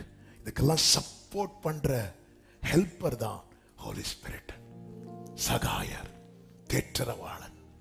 மலையாளத்தில் காரியஸ்தன் இருக்கும், உதவி செய்கிறவர். ஏன்? எனக்கும் அவருக்கும் இடையில ஒன்றுமே இல்லை. ஆனால் காயினை குறித்து வேதம் என்ன சொல்லுகிறது? 1 யோவான் 3வது அதிகாரம் 12வது வசனத்துல பொல்லாங்கனால் உண்டாயிருந்து என்று சொல்லப்பட்டிருக்கிறது. தன் சகோதரனை கொலை செய்த காயினை போல் இருக்க வேண்டாம். அவன் எது நிமித்தம் அவனை கொலை செய்தான்? தன் கிரியைகள் பொல்லாத கிரியைக்கு பின்னாக இருக்கிறது யாரு? சாத்தான். இப்ப 2 பேர் ஆலயத்துக்கு போறாங்க. காயினும் போகிறான், ஆபேலும் போகிறான். வேதம் சொல்லுகிற தேவன் ஆபேலையும் அவன் காணிக்கையும் அங்கீகரித்தான். ஏன்? ஆபேலுக்கும் தேவனுக்கும் நடுவே ஒன்றுமில்லை. ஆபேலுடைய கிரியைகள் நீதி உள்ளவைகளாயிருந்தது. நீதி உள்ள கிரியைகள்னா என்னன்னு சொல்லவா? ஆண்டவர் விட்டு பிரிக்கிற காரியம் நமக்கு ரொம்ப பிடிச்சிருந்தால் அது வேண்டான்னு வைக்கிறது தான். நான் இன்று முதல் பாவக்காய் சாப்பிட மாட்டேன், ஈஸியா அந்த தீர்மானம் எடுப்போம். ஏன்னா நமக்கு பிடிக்காது. நான் இன்னிலிருந்து ஜிலேபி சாப்பிட மாட்டேன் அப்படிங்கிற தீர்மானம் எடுக்கிறது கொஞ்சம் கஷ்டம். சில காரியங்கள் வேண்டான்னு வச்சிருவோம், சில காரியங்கள் வேண்டான்னு வச்சிருவோம். ஆனா இந்த காரியம் என்ன விட்டு ஆண்டவர், எனக்கும் ஆண்டவருக்கு இடையில ஏதோ ஒரு கேப்பை கொண்டு வருது. அது எனக்கு எவ்வளவு பிடிச்ச காரியம்னாலும் நான் வேண்டான்னு வைக்கிறேன் தெரியுமா? இது நீதியின் கிரியை. நான் அங்க எதை விரும்புகிறேன்? எங்க படகு நிறைய மீன். இயேசு சொல்றார், என் கூட வாங்குறார். உண்மையிலே மீன் வேணும், படகு வேணும், வலை வேணும். இதெல்லாம் ஒருவனுடைய வாழ்வாதாரம். ஆனா இயேசுக்கும் தனக்கு நடுவில் இது வருதுன்னு வந்து விட்டாம தெரியுங்களா? இவனை கர்த்தர் விடல. இவன் மறுதளிச்சதுக்கு அப்புறம் விடல. இதான் உண்மை.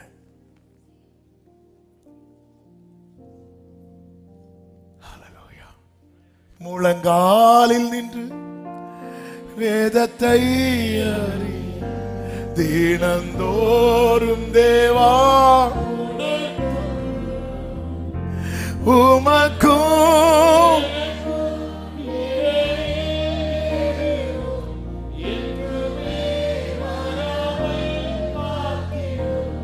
ஆபேலின் காணிக்கையை கர்த்தர் அங்கீகரிக்கும் போது காயினுடைய முகநாடி வேறுபட்டது என்று ஆதியாகமம் 4வது அதிகாரத்தின் 6வது வசனத்திலே சொல்லப்பட்டிருக்கிறது.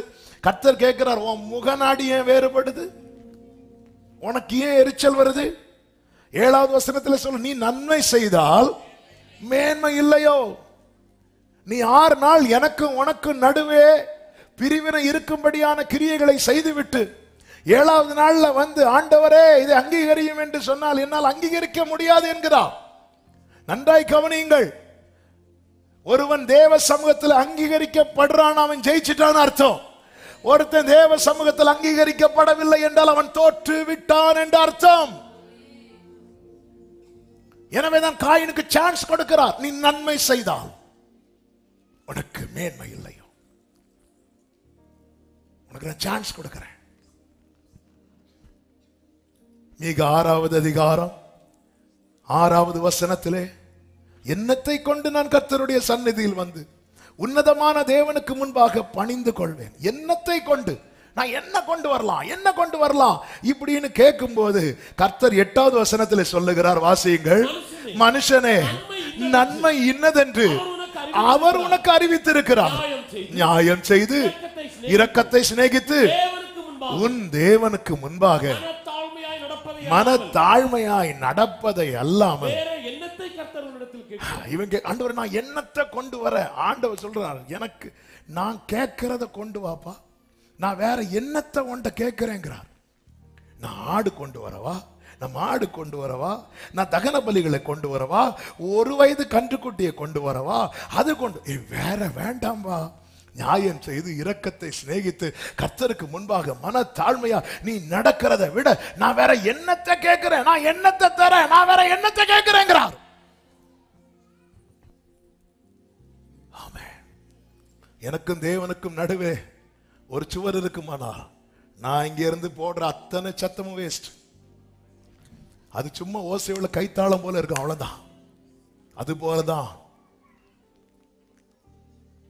இன்று ஆராதனையில நம்ம இவ்வளவு நேரம் இருந்ததை தேவன் அங்கீகரிக்கவில்லை என்றா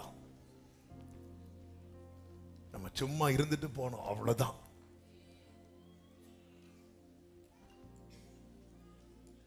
அப்போ காயின் ஆபேல் ரெண்டு பேர் நிக்கிறாங்க. நேரம் போகிறதுனால நான் யார் காயின் யார் ஆபேல், இந்த ரெண்டு பேரும் எங்க இருக்கிறாங்க தெரியுமா? நமக்குள்ளதான் இருக்கிறாங்க.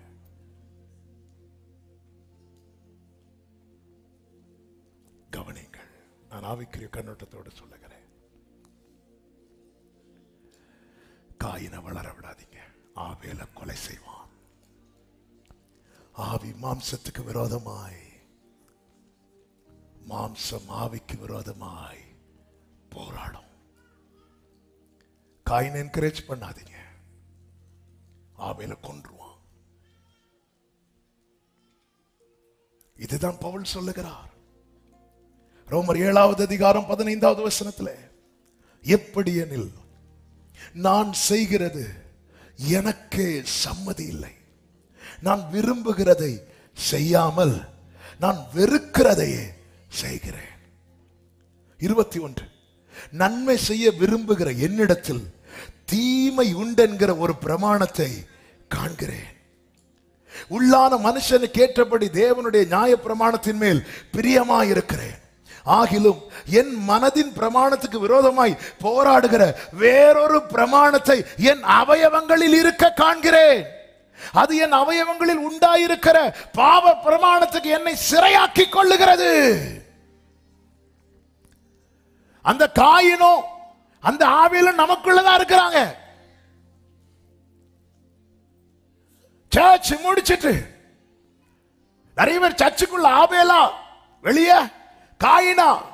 கண்ணு தெரியாத ஈசாக்கை அப்படி ஏமாத்த முடியல. யாக்கோபு வந்ததும் கேட்கிறான், கைகள் ஏசாவின் கைகள், சத்தம் யாக்கோபின் சத்தம். சர்வத்தை காண்கிற 7 கண்களை உடையவருக்கு முன்பாக நாம் இருக்கிறோம். ஆவி மாம்சத்துக்கு விரோதமாய், மாம்சம் ஆவிக்கு விரோதமாய் போராடும். இதை கண்டுக்காம விட்டா காயின் ஆபேலை கொலை செய்தான். நமக்கு தோணும், பழைய ஏற்பாட்டு ஆரம்பத்தில் எப்படி போச்சு தெரியுமா? கண்ணுக்கு கண்ணு பல்லுக்கு பல்லு, இதான் காயின். கண்ணுக்கு கண்ணு பல்லுக்கு பல்லு. பழைய ஏற்பாட்டில் காயின் வாழ்ந்தான், புதிய ஏற்பாட்டில் ஆபேல் வாழ்ந்தான். நம்ம புது உடன்படிக்கைக்கு உட்பட்டவர்கள். நான் சொல்றது எத்தனை பேருக்கு விளங்குதுன்னு தெரியல. முந்தின ஆதாமின் வம்சத்தில் காயின் நெடுநாள் வாழ்ந்தான். ஆனா பின் விசுவாசத்தினாலே ஆபேல் அவன் மரித்தும் இன்னும் பேசிக் கொண்டிருக்கிறார். நாம் கிறிஸ்துவுக்குள்ள ஜெனிப்பிக்கப்பட்டவர்கள், நம் காயின் அல்ல. ஆனா காயினாதான் வெளியே போறோம். காயின் மேல சாபம் விழுந்துச்சு. காயின் தான் செய்ததை உணரவில்லை, சரி பண்ணிட்டான், ஆபேலை கொலை பண்ணிட்டான். கொஞ்சமாவது ஃபீல் பண்ணானா? ஆண்டவர் கேட்கிறார், உன் சகோதரன் ஆபேல் எங்க? நான் என்ன அவனுக்கு காவலாளியா? அவன் எதை நினைச்சு ஃபீல் பண்ணான் தெரியுமா? அவன் மேல சாபம் விழுந்தது நினைச்சுதான் ஃபீல் பண்ணானே தவிர, ஐயோ என் சகோதரன் நான் தெரியாம கொன்னுட்டேனே ஃபீல் பண்ணல. உணர்வில்லாதவன் பொல்லாங்கனால் டியூன் பண்ணிடுவான். ஆரம்பத்தில் ஒரு தப்பு பண்ணும் போது நம்ம மனசு அடிக்குதுன்னா நமக்குள்ள இன்னும் ஆபேல் வாழ்ந்து கொண்டிருக்கிறான் என்று அர்த்தம். ஆனா இப்போ எவ்வளவு தப்பு பண்ணாலும் எனக்கு ஒரு உணர்வு இல்லைன்னு ஆபேல காயின் கொன்னுட்டான்னு அர்த்தம். நான் பண்ணதான் கரெக்ட் இருக்கிறான் பாருங்க. நான் என்ன அவனுக்கு காவலாளியா? இல்ல ஆண்டவரே, எனக்கு அந்த கோபத்தில் நான் பண்ணிட்டேன், தெரியாம பண்ணிட்டேன். இப்படி கேட்டானா ஆபேல் செத்துருக்க மாட்டானே. இல்ல நான் அவனுக்கு காவலாளியா? எத்தனை பேர் ஆண்டவர் சுத்த மனசாட்சி நமக்குள் சிருஷ்டித்திருக்க அதை கொன்னுட்டு வாழ்ந்துட்டு இருக்கிறோம். ஆரம்பத்தில் சவுலுக்கு நேராக கத்திய ஓங்கின போது சவுலுடைய வஸ்திரத்தில் தாவீதுடைய கத்தி பட்டுச்சு, தாவீதுக்கு நெஞ்சு அடிக்குது, ஏன்னா உள்ள ஆபேல் வாழ்றான். ஆனா பின்னாட்களிலே உரியாவை கொலை பண்ணும் போதும் தாவீதுக்கு நெஞ்சு அடிக்கல. அப்போ எப்படி ஆண்டவருக்கு பலி செலுத்தலாம், என்னத்தை கொண்டு வரலாம், எண்ணத்தை கொண்டு வரலாம். இன்னைக்கு இப்படித்தானே ஆரம்பத்தில் ஒரு சின்ன ஒருத்தங்களுக்கு அகைன்ஸ்டா நம்ம ஒண்ணு பேசினாலே நமக்கு தெரியாம பேசிட்டோமே. ஏன்னா உள்ள ஆபேல் வாழ்றான், நன்மை உள்ளே வாசமா இருக்கிறது. ஆனா இப்ப அப்படி நான் இப்படிதான் இருப்பேன். புதிய ஏற்பாட்டிலே காயினுக்கு ஸ்தானம் இல்லை. விசுவாச வீரர்கள் பட்டியல்ல காயினுக்கு ஸ்தானம் இல்லை. எனவேதான் வேதம் நமக்கு தெளிவாய் சொல்லுகிறது. ஆமென். ரோமர் 8வது அதிகாரம் 15வது வசனத்தை 13வது வசனத்தை வாசியுங்கள். 8:13. மாம்சத்தின்படி பிழைத்தால் இந்த வேட கவனிச்சிங்களா? பழைய ஏற்பாட்டுல காயின் ஆபேலை கொண்டான், புதிய ஏற்பாட்டுல ஆபேல் காயினை கொல்லணும். அதுதான் ஆபேல் காயின் பலியை விட மேன்மையானதை செலுத்தினான். சில அப்படி பாக்குறாங்க, என்னடா என்ன காயின் ஆபேல் இங்கதான் இருக்கிறானா? இங்கதான் இருக்கிறான். ஆவிக்குரியவன் நிதானிப்பான். பழைய ஏற்பாட்டுல இல்ல, ஆபேலுக்கு காயினை கொல்ல முடியல. ஆனா பைபிள் நமக்கு கேரண்டி கொடுக்குது. ஆவியினாலே சரீரத்தின் செய்கைகளை அழித்தால் பிழைப்பீர்கள். எனக்குள்ள காயின் வாழக்கூடாதுன்னு விரும்புறவங்க மட்டும் வலதுகிறது விரும்புறவங்க மட்டும். நான் எல்லாரும் கம்ம பண்ணல. அப்படியே கையை வைத்துட்டு ஆண்டோட ஒரே ஒரு கிருபை தாங்க பான்கள், கிருபை தாங்க. ஆமென். ஆண்டவர் சொல்லுகிறார், எசேக்கியேல் 43வது அதிகாரம் 11வது வசனம். 43வது அதிகாரம் 9வது வசனத்தை வாசியுங்கள். இப்பொழுது 8:8 அவர்கள் எனக்கும் தங்களுக்கும் நடுவே ஒரு சுவர் இருக்கும்படி தங்கள் வாசற்படியை என் வாசற்படி அண்டையிலும் தங்கள் வாசல் நிலைகள் என் வாசல் நிலைகளையும் சேர்த்து என் பரிசுத்த நாமத்தை நாங்கள் செய்த அருவருப்பொழியினால் தீட்டுப்படுத்தினார்கள். எனக்கும் அவர்களுக்கும் நடுவே சுவர் இருக்கும்படி. அருவருப்பு நம்மில் வெளிப்பட்டாலே சுவர் வந்துட்டுன்னு அர்த்தம்.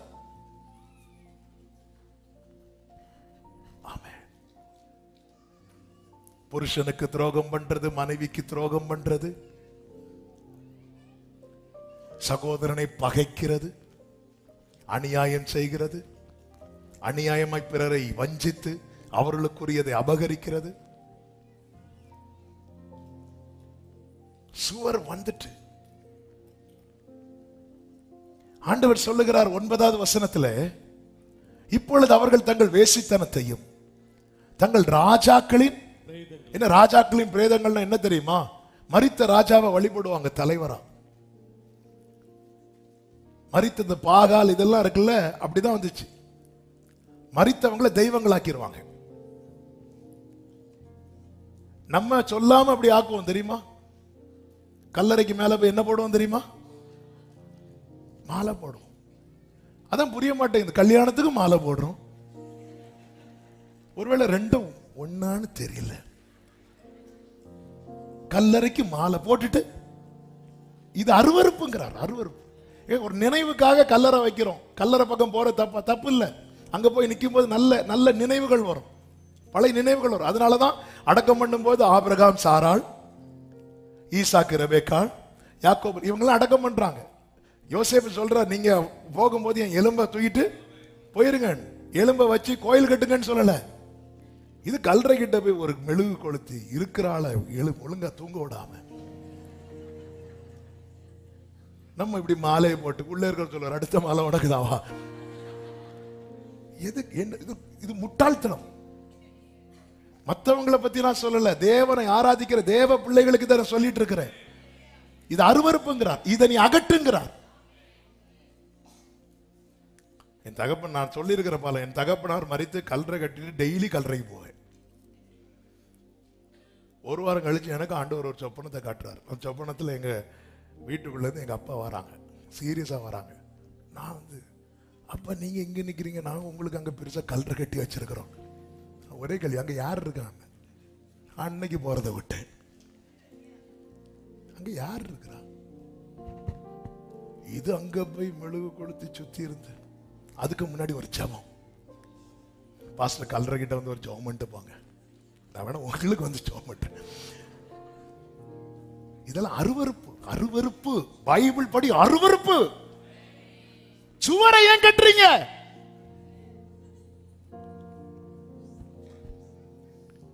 சுவரை கட்டாதீங்க, இது அகற்றுங்கிறார். சொல்லிட்டு சொல்றாரு 11 வாசிங்க. அவர்கள் செய்த எல்லாவற்றின் நிமித்தம் இந்த ஒரு காரியத்தை அவன் மட்டும் இப்படி ஒன்று பண்ணிட்டேன்பா, அப்படி மட்டும் அவன் வெட்கப்பட்டுட்டான், மீதி நான் பார்த்துக்கிறேங்கிறார். அவன் செஞ்ச எல்லா அருவருப்பு நிமித்தம், நான் இப்படி பண்ணிட்டேனே, இந்த ஒரு நிலைக்கு மட்டும் வந்துட்டா போதும், மீதி நான் பார்த்துக்கிறேங்கிறாரு. ஆனா காயினை போல இருக்கிறோம், அதெல்லாம் வர முடியாது. அவனுக்கு நான் காவலாளியா? அவரை பத்தி நீங்க ஏன் என்கிட்ட கேக்குறீங்க? இல்ல காயினே, ஆபேலுடைய ரத்தம், நீ உன் நல்ல மனசாட்சி கொன்னுட்டு நிக்கிற. உனக்குள்ள இருக்கிற நான் துவக்கின இரக்கம் நற்கிரியைகள் எல்லாம் நீ கொன்னுட்டு நிக்கிற. ஆவியின்படி சரீரத்தின் செய்கை அழிக்கிறதுக்கு ஒரு தேவ பிள்ளை தன் பிள்ளைகளை உணரணும். அதை மட்டும் செஞ்சுட்டாங்கன்னா, நீ இதெல்லாம் காட்டு, இந்த பிரமாணத்தை அவங்களுக்கு முன்னாடி வை. என்ன பிரமாணம்? 43:12 ஆலயத்தினுடைய பிரமாணம் என்னவென்றால், மலையுச்சியின் மேல் சுற்றிலும் அதன் எல்லை எங்கும் மிகவும் பரிசுத்தமாயிருக்கும். இதுவே ஆலயத்தினுடைய இதான் பிரமாணம். இந்த பிரமாணம் நம்முடைய வாழ்க்கையில வெளிப்படணும்னா, நான் செஞ்சது நிமித்தம் நம்ம என்ன செய்யணும் தெரியுமா? வெட்கப்படணும். ஆனா எரேமியா 6:15 சொல்லப்பட்டிருக்கிறது. எரேமியா 6:15 அவர்கள் அருவருப்பானதை செய்தது நிமித்தம் வெட்கப்படுகிறார்களோ? இல்ல, நாணவும் அறியார்கள், ஆதலால் விழுகிறவர்களுக்குள்ளே விழுவார்கள். நான் அவர்களை விசாரிக்கும் காலத்திலே இடருண்டு போவார்கள் என்று கர்த்தர் சொல்லுகிறார். ஆண்டவர் பார்க்கிறார், இவ்வளவு பண்ணிட்டு வெட்கப்படுறான பாரு. இது ஆண்டவருக்கு அவ்வளவு கோவம் வருது. எங்க நீதிமான் 7 தடவை விழுந்தாலும் எழும்புவான் எதுக்கு பைபிள்ல இருக்கு? ஏன் பைபிள்ல இருக்கு? நீதிமான விழக்கூடாதுல்ல. ஏன்னா ஆண்டவர் சொன்ன இந்த மாம்சம் பலவீனம் உள்ளது. மனுஷன் பலவீனத்துல விழுவான், அது இயல்பு. ஆனா எழும்பவே மாட்டோம்னா, விழுந்தவன் எழும்புகிறது இல்லையோ.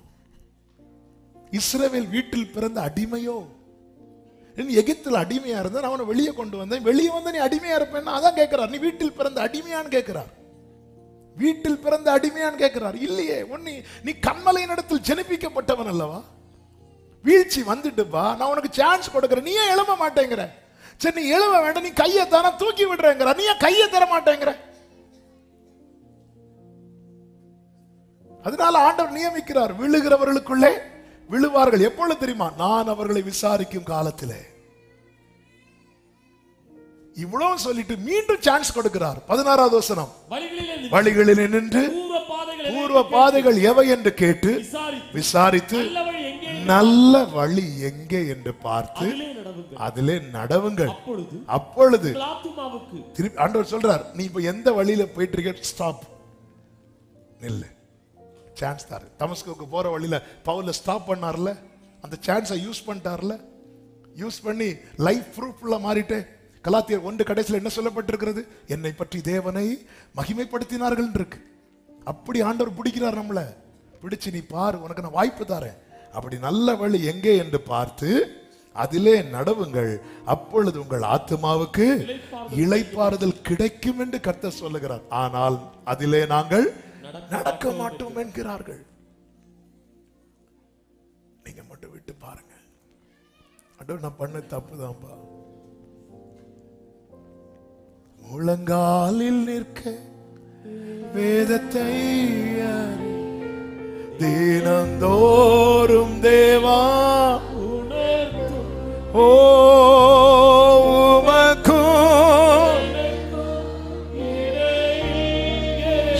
பிரார்த்தனா மாமலாக. எரேமியா 31:19 சொல்லப்பட்டிருக்கிறது, நான் திரும்பின பின்பு மனஸ்தாபப்பட்டு கொண்டிருக்கிறேன். நான் என்னை அறிந்து கொண்டதற்கு பின்பு விழாவில் அடித்துக் கொண்டிருக்கிறேன். வெட்கி நானி, ஐயோ நான் இப்படி பண்ணிட்டேனேன்னு ஒருத்தன் சொல்றான். ஆண்டவர் சொல்றாரு, அதை நான் நிச்சயமா கேட்டேன். அவன் எப்பொழுது ஒருவன் தன் பிள்ளைகள் நிமித்தம் உணர்ந்து வெட்கப்படுகிறானோ அப்பொழுதே கர்த்தர் என்ன சொல்லுகிறார் தெரியுமா? எப்ராயிம் எனக்கு அருமையான குமாரன் அல்லவோ, எனக்கு பிரியமான பிள்ளை அல்லவோ, அவனுக்கு விரோதமாய் பேசினது முதல் அவனை நினைத்து கொண்டே இருக்கிறேன். என் உள்ளம் அவனுக்காக அடி கொதிச்சுட்டே இருக்கு, கொதிச்சுட்டே இருக்கு. அடுப்புல தண்ணி கொதிக்கிறது போல, பால் கொதிக்கிறது போல உள்ள அவருக்கு என் பிள்ளைய பத்தி பேசிட்டானே, அவன் மட்டும் திரும்ப மாட்டானா, திரும்பிட்டானா அந்த உருக்கமான இரக்கத்தை மொத்தமா கொடுத்துருவேன். ஆமென். எங்க தானியேல் பிரியமானபடி வாழ்ந்ததுனால சொல்றார் பிரியமானவன். ஆனா எப்ராயிம் பிழைய உணர்ந்ததுமே பிரியமானவன் சொன்னார். பாத்தீங்களா? நாம எல்லாம் இந்த எப்ராயிம் கூட்டாங்க. காயின் வாழக்கூடாது. புதிய ஏற்பாட்டுல காயினுக்கு ஸ்தானம் இல்லை. புதிய ஏற்பாட்டுல காயினுக்கு ஸ்தானம் இல்லைன்னா எதை வச்சு சொல்றேன் தெரியுமா? பரலோகத்துல காயினுக்கு நோ ஸ்பேஸ், நோ ஸ்பேஸ். நம்ம பல நியாயத்தை பிடிச்சிட்டு இருக்கிறோம், ஆபேல கொன்னுட்டு இருக்கிறோம்.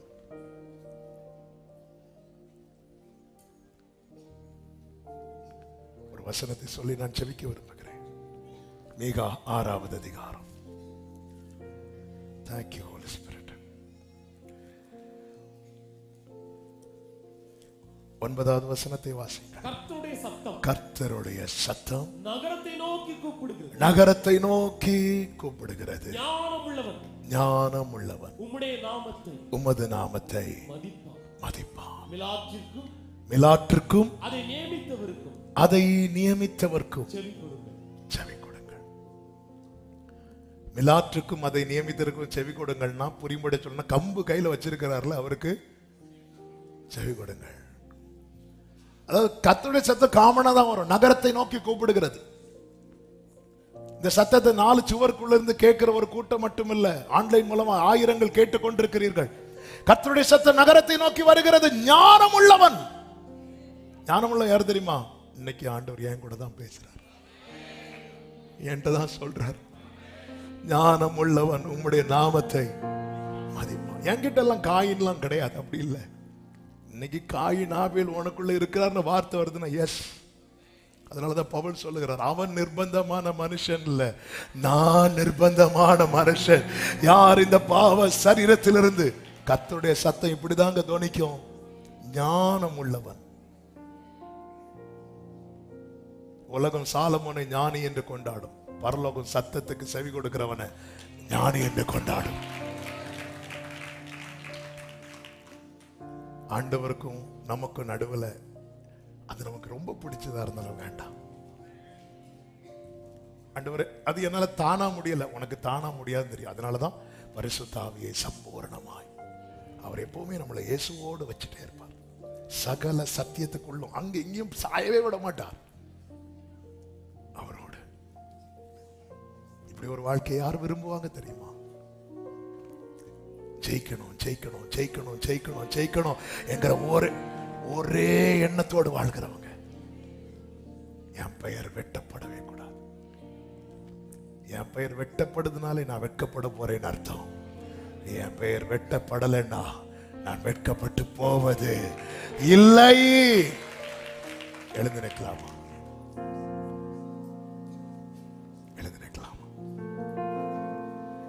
உலகம் மாமிச பிசாசு கடியில் அடிமையாகவே பாவி நான் ஜீவித்தேன்.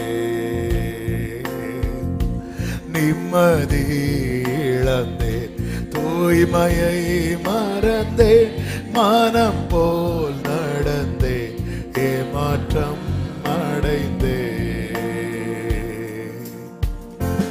என்னை யார் தேடினீர் ஐயா இயேசுநாதா?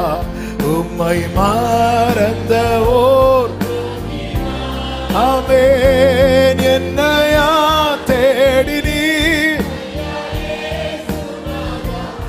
அடிமை உமக்கே. இன்றைக்கு நான் செய்யும், இன்றைக்கு நான் செய்யும் இந்த தீர்மானத்தை என்றைக்கும் காத்திட ஆவியால் நிரப்போ. நொறுக்கும் நொறுக்கும் நொறுக்கும் உமக்கே உகந்த. அர்ப்பணிக்கிறவங்க அப்படி கைகளை உயர்த்தி ஐமோரிகளையோ உமக்குள்ளடக்கும் இயேசுவே ஆவியா. ஆமென். வெற்றி வாழ்க்கையுள்ள அக்கினி வீட்டிலும் ஊரிலும், வீட்டிலும் ஊரிலும் செல்லும் இடமெங்கும் சோத. அப்படியே விட்டு கொடுங்க, விட்டு கொடுங்க. ஓ மேசியா வருகை, மேசியா வரையில் பலரை சிலுவை கர். அப்பா கேட்கலாமா தாகத்தோடு? முழங்காலில் நிற்க, முழங்கால் வேதத்தை அறிய தினந்தோறும் தேவா உடத்து. ஒரே சத்தமாய் உமக்கும் எனக்கும் செமம்ரதனலரே என்றுமே. முழங்காலில் நிற்க, முழங்காலில் நிற்க வேதத்தை அறிய தினம்தோறும். கைகள் ரெண்டை உயர்த்தி கண்களை ஏறெடுத்து உமக்கும் எனக்கும், உமக்கும் செமம்ரதனலரே. எதுவும் வேண்டாம்பா, எதுவும் வேண்டாம்பா. முழங்காலில் நிற்க வேதத்தை அறிய. நினைச்ச நேரத்தில் நாங்க ஜெபிக்கணும், நினைக்கும் போதெல்லாம் பைபிள் படிக்கணும். ஜெயத்தை தாங்க, ஜெயத்தை தாங்க, ஜெயத்தை தாங்க. உமக்கும் எனக்கும் செமமா கலமா தனரா ஹே மாமா லரா தனரே ஓரா மாமா ஷெலரே. உமக்கும் எனக்கும், உமக்கும் எதுவும் வேண்டாம்பா. உங்களை விட்டு பிரிக்கிற எதுவும் வேண்டாம், எதுவும் வேண்டாம். உமக்கும் எனக்கும், உமக்கும் எனக்கும்.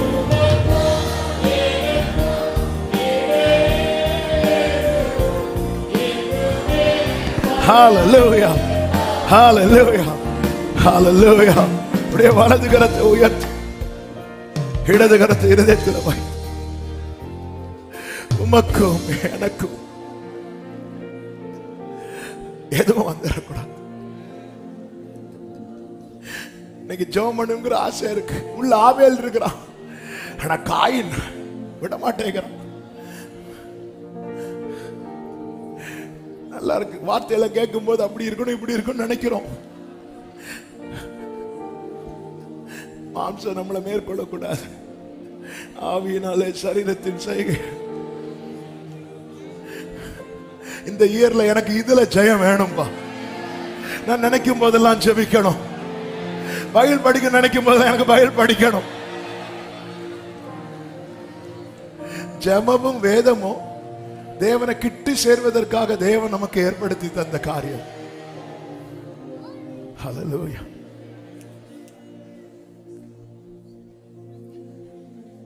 ஆமென். அப்படியே ஜெபம் பண்ணுங்க. நீங்க எத்தனை வருஷம் விசுவாசியா இருக்கலாங்க, தலைமுறை தலைமுறையா பெண்டிகாஸ்ட் பீப்புளா இருக்கலாம். ஜெபம் பண்ண முடியலன்னா உங்களுக்கு ஆண்டவருக்கு நடுவில் சுவரை உண்டாக்கி இருக்கிறீங்க. அது யாரா இருக்கலாம், பேசுகிற நானா இருக்கலாம், என் குடும்பத்தில் உள்ளவங்களா இருக்கலாம், ஊழியர் செய்யறவங்க யாரா இருக்கலாம், எதுவா இருக்கலாம். நம்ம சொல்ற ரீசன் கிடையாது. நம்ம சுவரை உண்டாக்கி இருக்கிறோம். ஆண்டவர் சொல்ல, இன்னைக்கு நீ அதை உணர்ந்துட்டேனா, நான் சொல்றேன், நீ எனக்கு அருமையான பிள்ளை, நீ எனக்கு பிரியமான பிள்ளை, என் உள்ளம் உனக்கு இறங்க துடிக்குது. இன்றைக்கு நான் செய்யும் இந்த தீர்மானத்தை என்றைக்கும் காத்திடு ஆவியால் நொறுக்கும் நொறுக்கும் நொறுக்கும் உடையும் மனையும். பாடுங்க பாடுங்க. ரெண்டு கைகளை உயர்த்தி ஐம்பொறிகளையும் ஐம்பொறி ஜீசஸ் ஜீசஸ் இயேசுவே ஆவியால் வெற்றி வாழ்க்கையுள்ள வெற்றி வாழ்க்கையுள்ள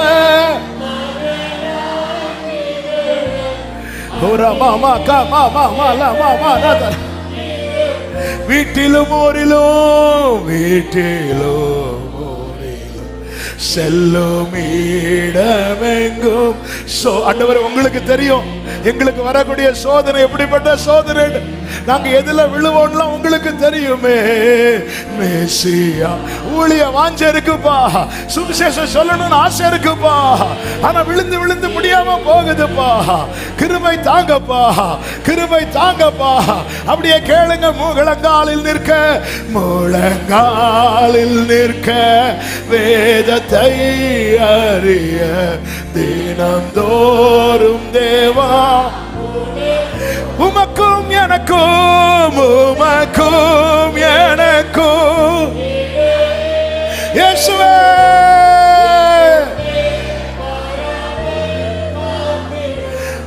அற்பமான வாழ்வு அற்புதமாய் மாற அனைத்தையும் தரப்பா. விட்டு கொடுங்க, விட்டு கொடுங்க, விட்டு கொடுங்க, விட்டு கொடுங்க. நீங்க தோற்றது போதும், உங்க வாழ்க்கையில நீங்க விழுந்தது போதும். இந்த 2025 வழக்கம் போல இராது சகோதரா, வழக்கம் போல இராது சகோதரி. உன்னை கைப்பிடித்து நடத்துகிறவர் உன்னை ஜெயிக்க வைக்க போகிறார். நான் சிறுகவோ நான் சிறுகவோ. அப்பா நீங்க பெருகணும், நீங்க பெருகணும், நீங்க பெருகணும். ஷகரமா மகரமா மலதனரா தீபத்தின் திரியாய் தீபத்தின் ஜீசஸ். சத்தமா ஜீசஸ் சொல்லுங்க. Jesus Jesus. நல்ல கைகளை தட்டி தேவனுக்கு மகிமை.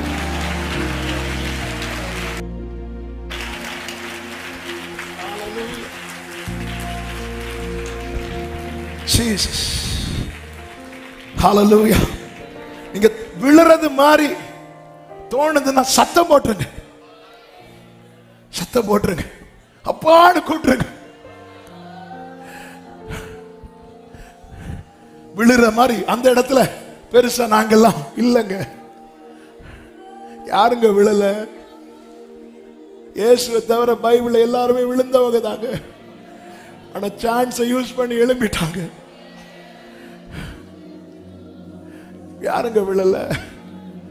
ஏன் இந்த புதிய வருஷத்துல ஜீவனை தந்து நடத்துறார் தெரியுமா? நாம எழும்புவோம் அவர் நம்புறார், நாம எழும்புவோம் அவர் நம்புறார்.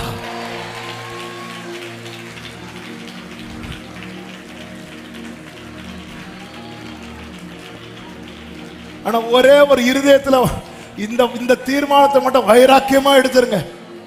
உமக்கும் எனக்கும் இடையில் எது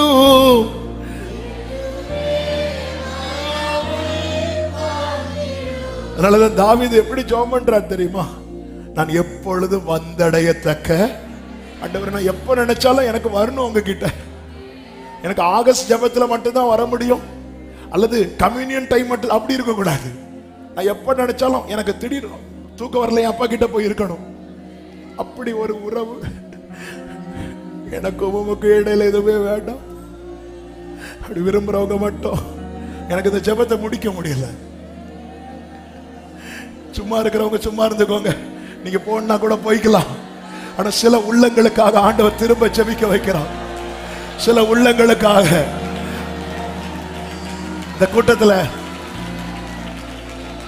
இந்த கூட்டத்துல என்னால சம்பாதிக்க முடியல அப்படின்னு அழுறதை விட, என்னால நினைச்சது போல ஜெபம் பண்ண முடியலன்னு அழுகிற சில உள்ளங்கள் உண்டு. என்னால என் அப்பாவுக்கு நினைச்சது மாதிரி எதுவும் செய்ய முடியலன்னு அழுகிற உள்ளங்கள் உண்டு. அவங்களுக்காக கர்த்தர் பேச வைக்கிறார். ஆண்டவர் சொல்ற, நீ எனக்கு அருமையான குமாரன் அல்லவோ, நீ எனக்கு பிரியமான பிள்ளை அல்லவோ.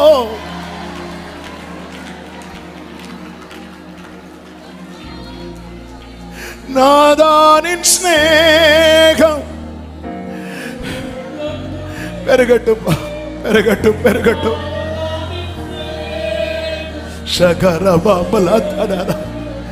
என்னை காண்போர் என்னை காண். தகப்பனே, உடைய திருப்பாதத்தில் எங்களை அர்ப்பணிக்கிறோம். எங்களில் உள்ள காயின் மடிவானாக ஆபேல் பேசிக் கொண்டிருப்பானாக. உம்மோடு உம்மோடு அவ கூடவே இன்னும் இது உங்களை விட்டு பிரிக்குதுன்னா எங்களை உணர்த்துங்கப்பா. இந்த காரியம் இதெல்லாம் ஆண்டவர் விட்டு ஒண்ணு பிரிக்குதுப்பா. பிரிக்கிறது தெரியாது, நடுவில் ஒரு சுவர் இருக்கும், அவ்வளவுதான்.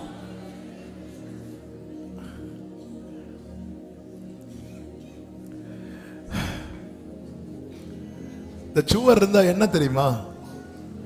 சத்தம் கேட்கும், பார்க்க முடியாது. ஆதாமே நீ எங்க இருக்கிறேன்னு கேட்கும் போது ஆதாமுக்கு கேட்குது. ஆண்டவர் நான் ஒளிச்சிருக்கேங்கிறான், ஆண்டவருக்கும் கேட்குது, ஆனா பார்க்க முடியல. கேட்டு கேட்டு வாழ்ந்தா போதுமா? பார்க்க வேண்டாமா?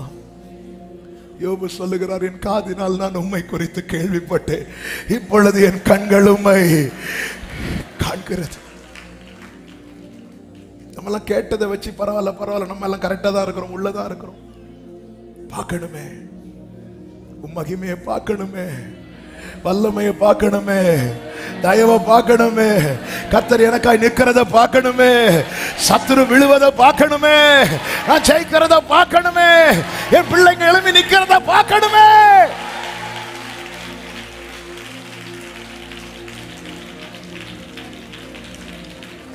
ஆண்டவரே, ஆளுகை செய்யும்.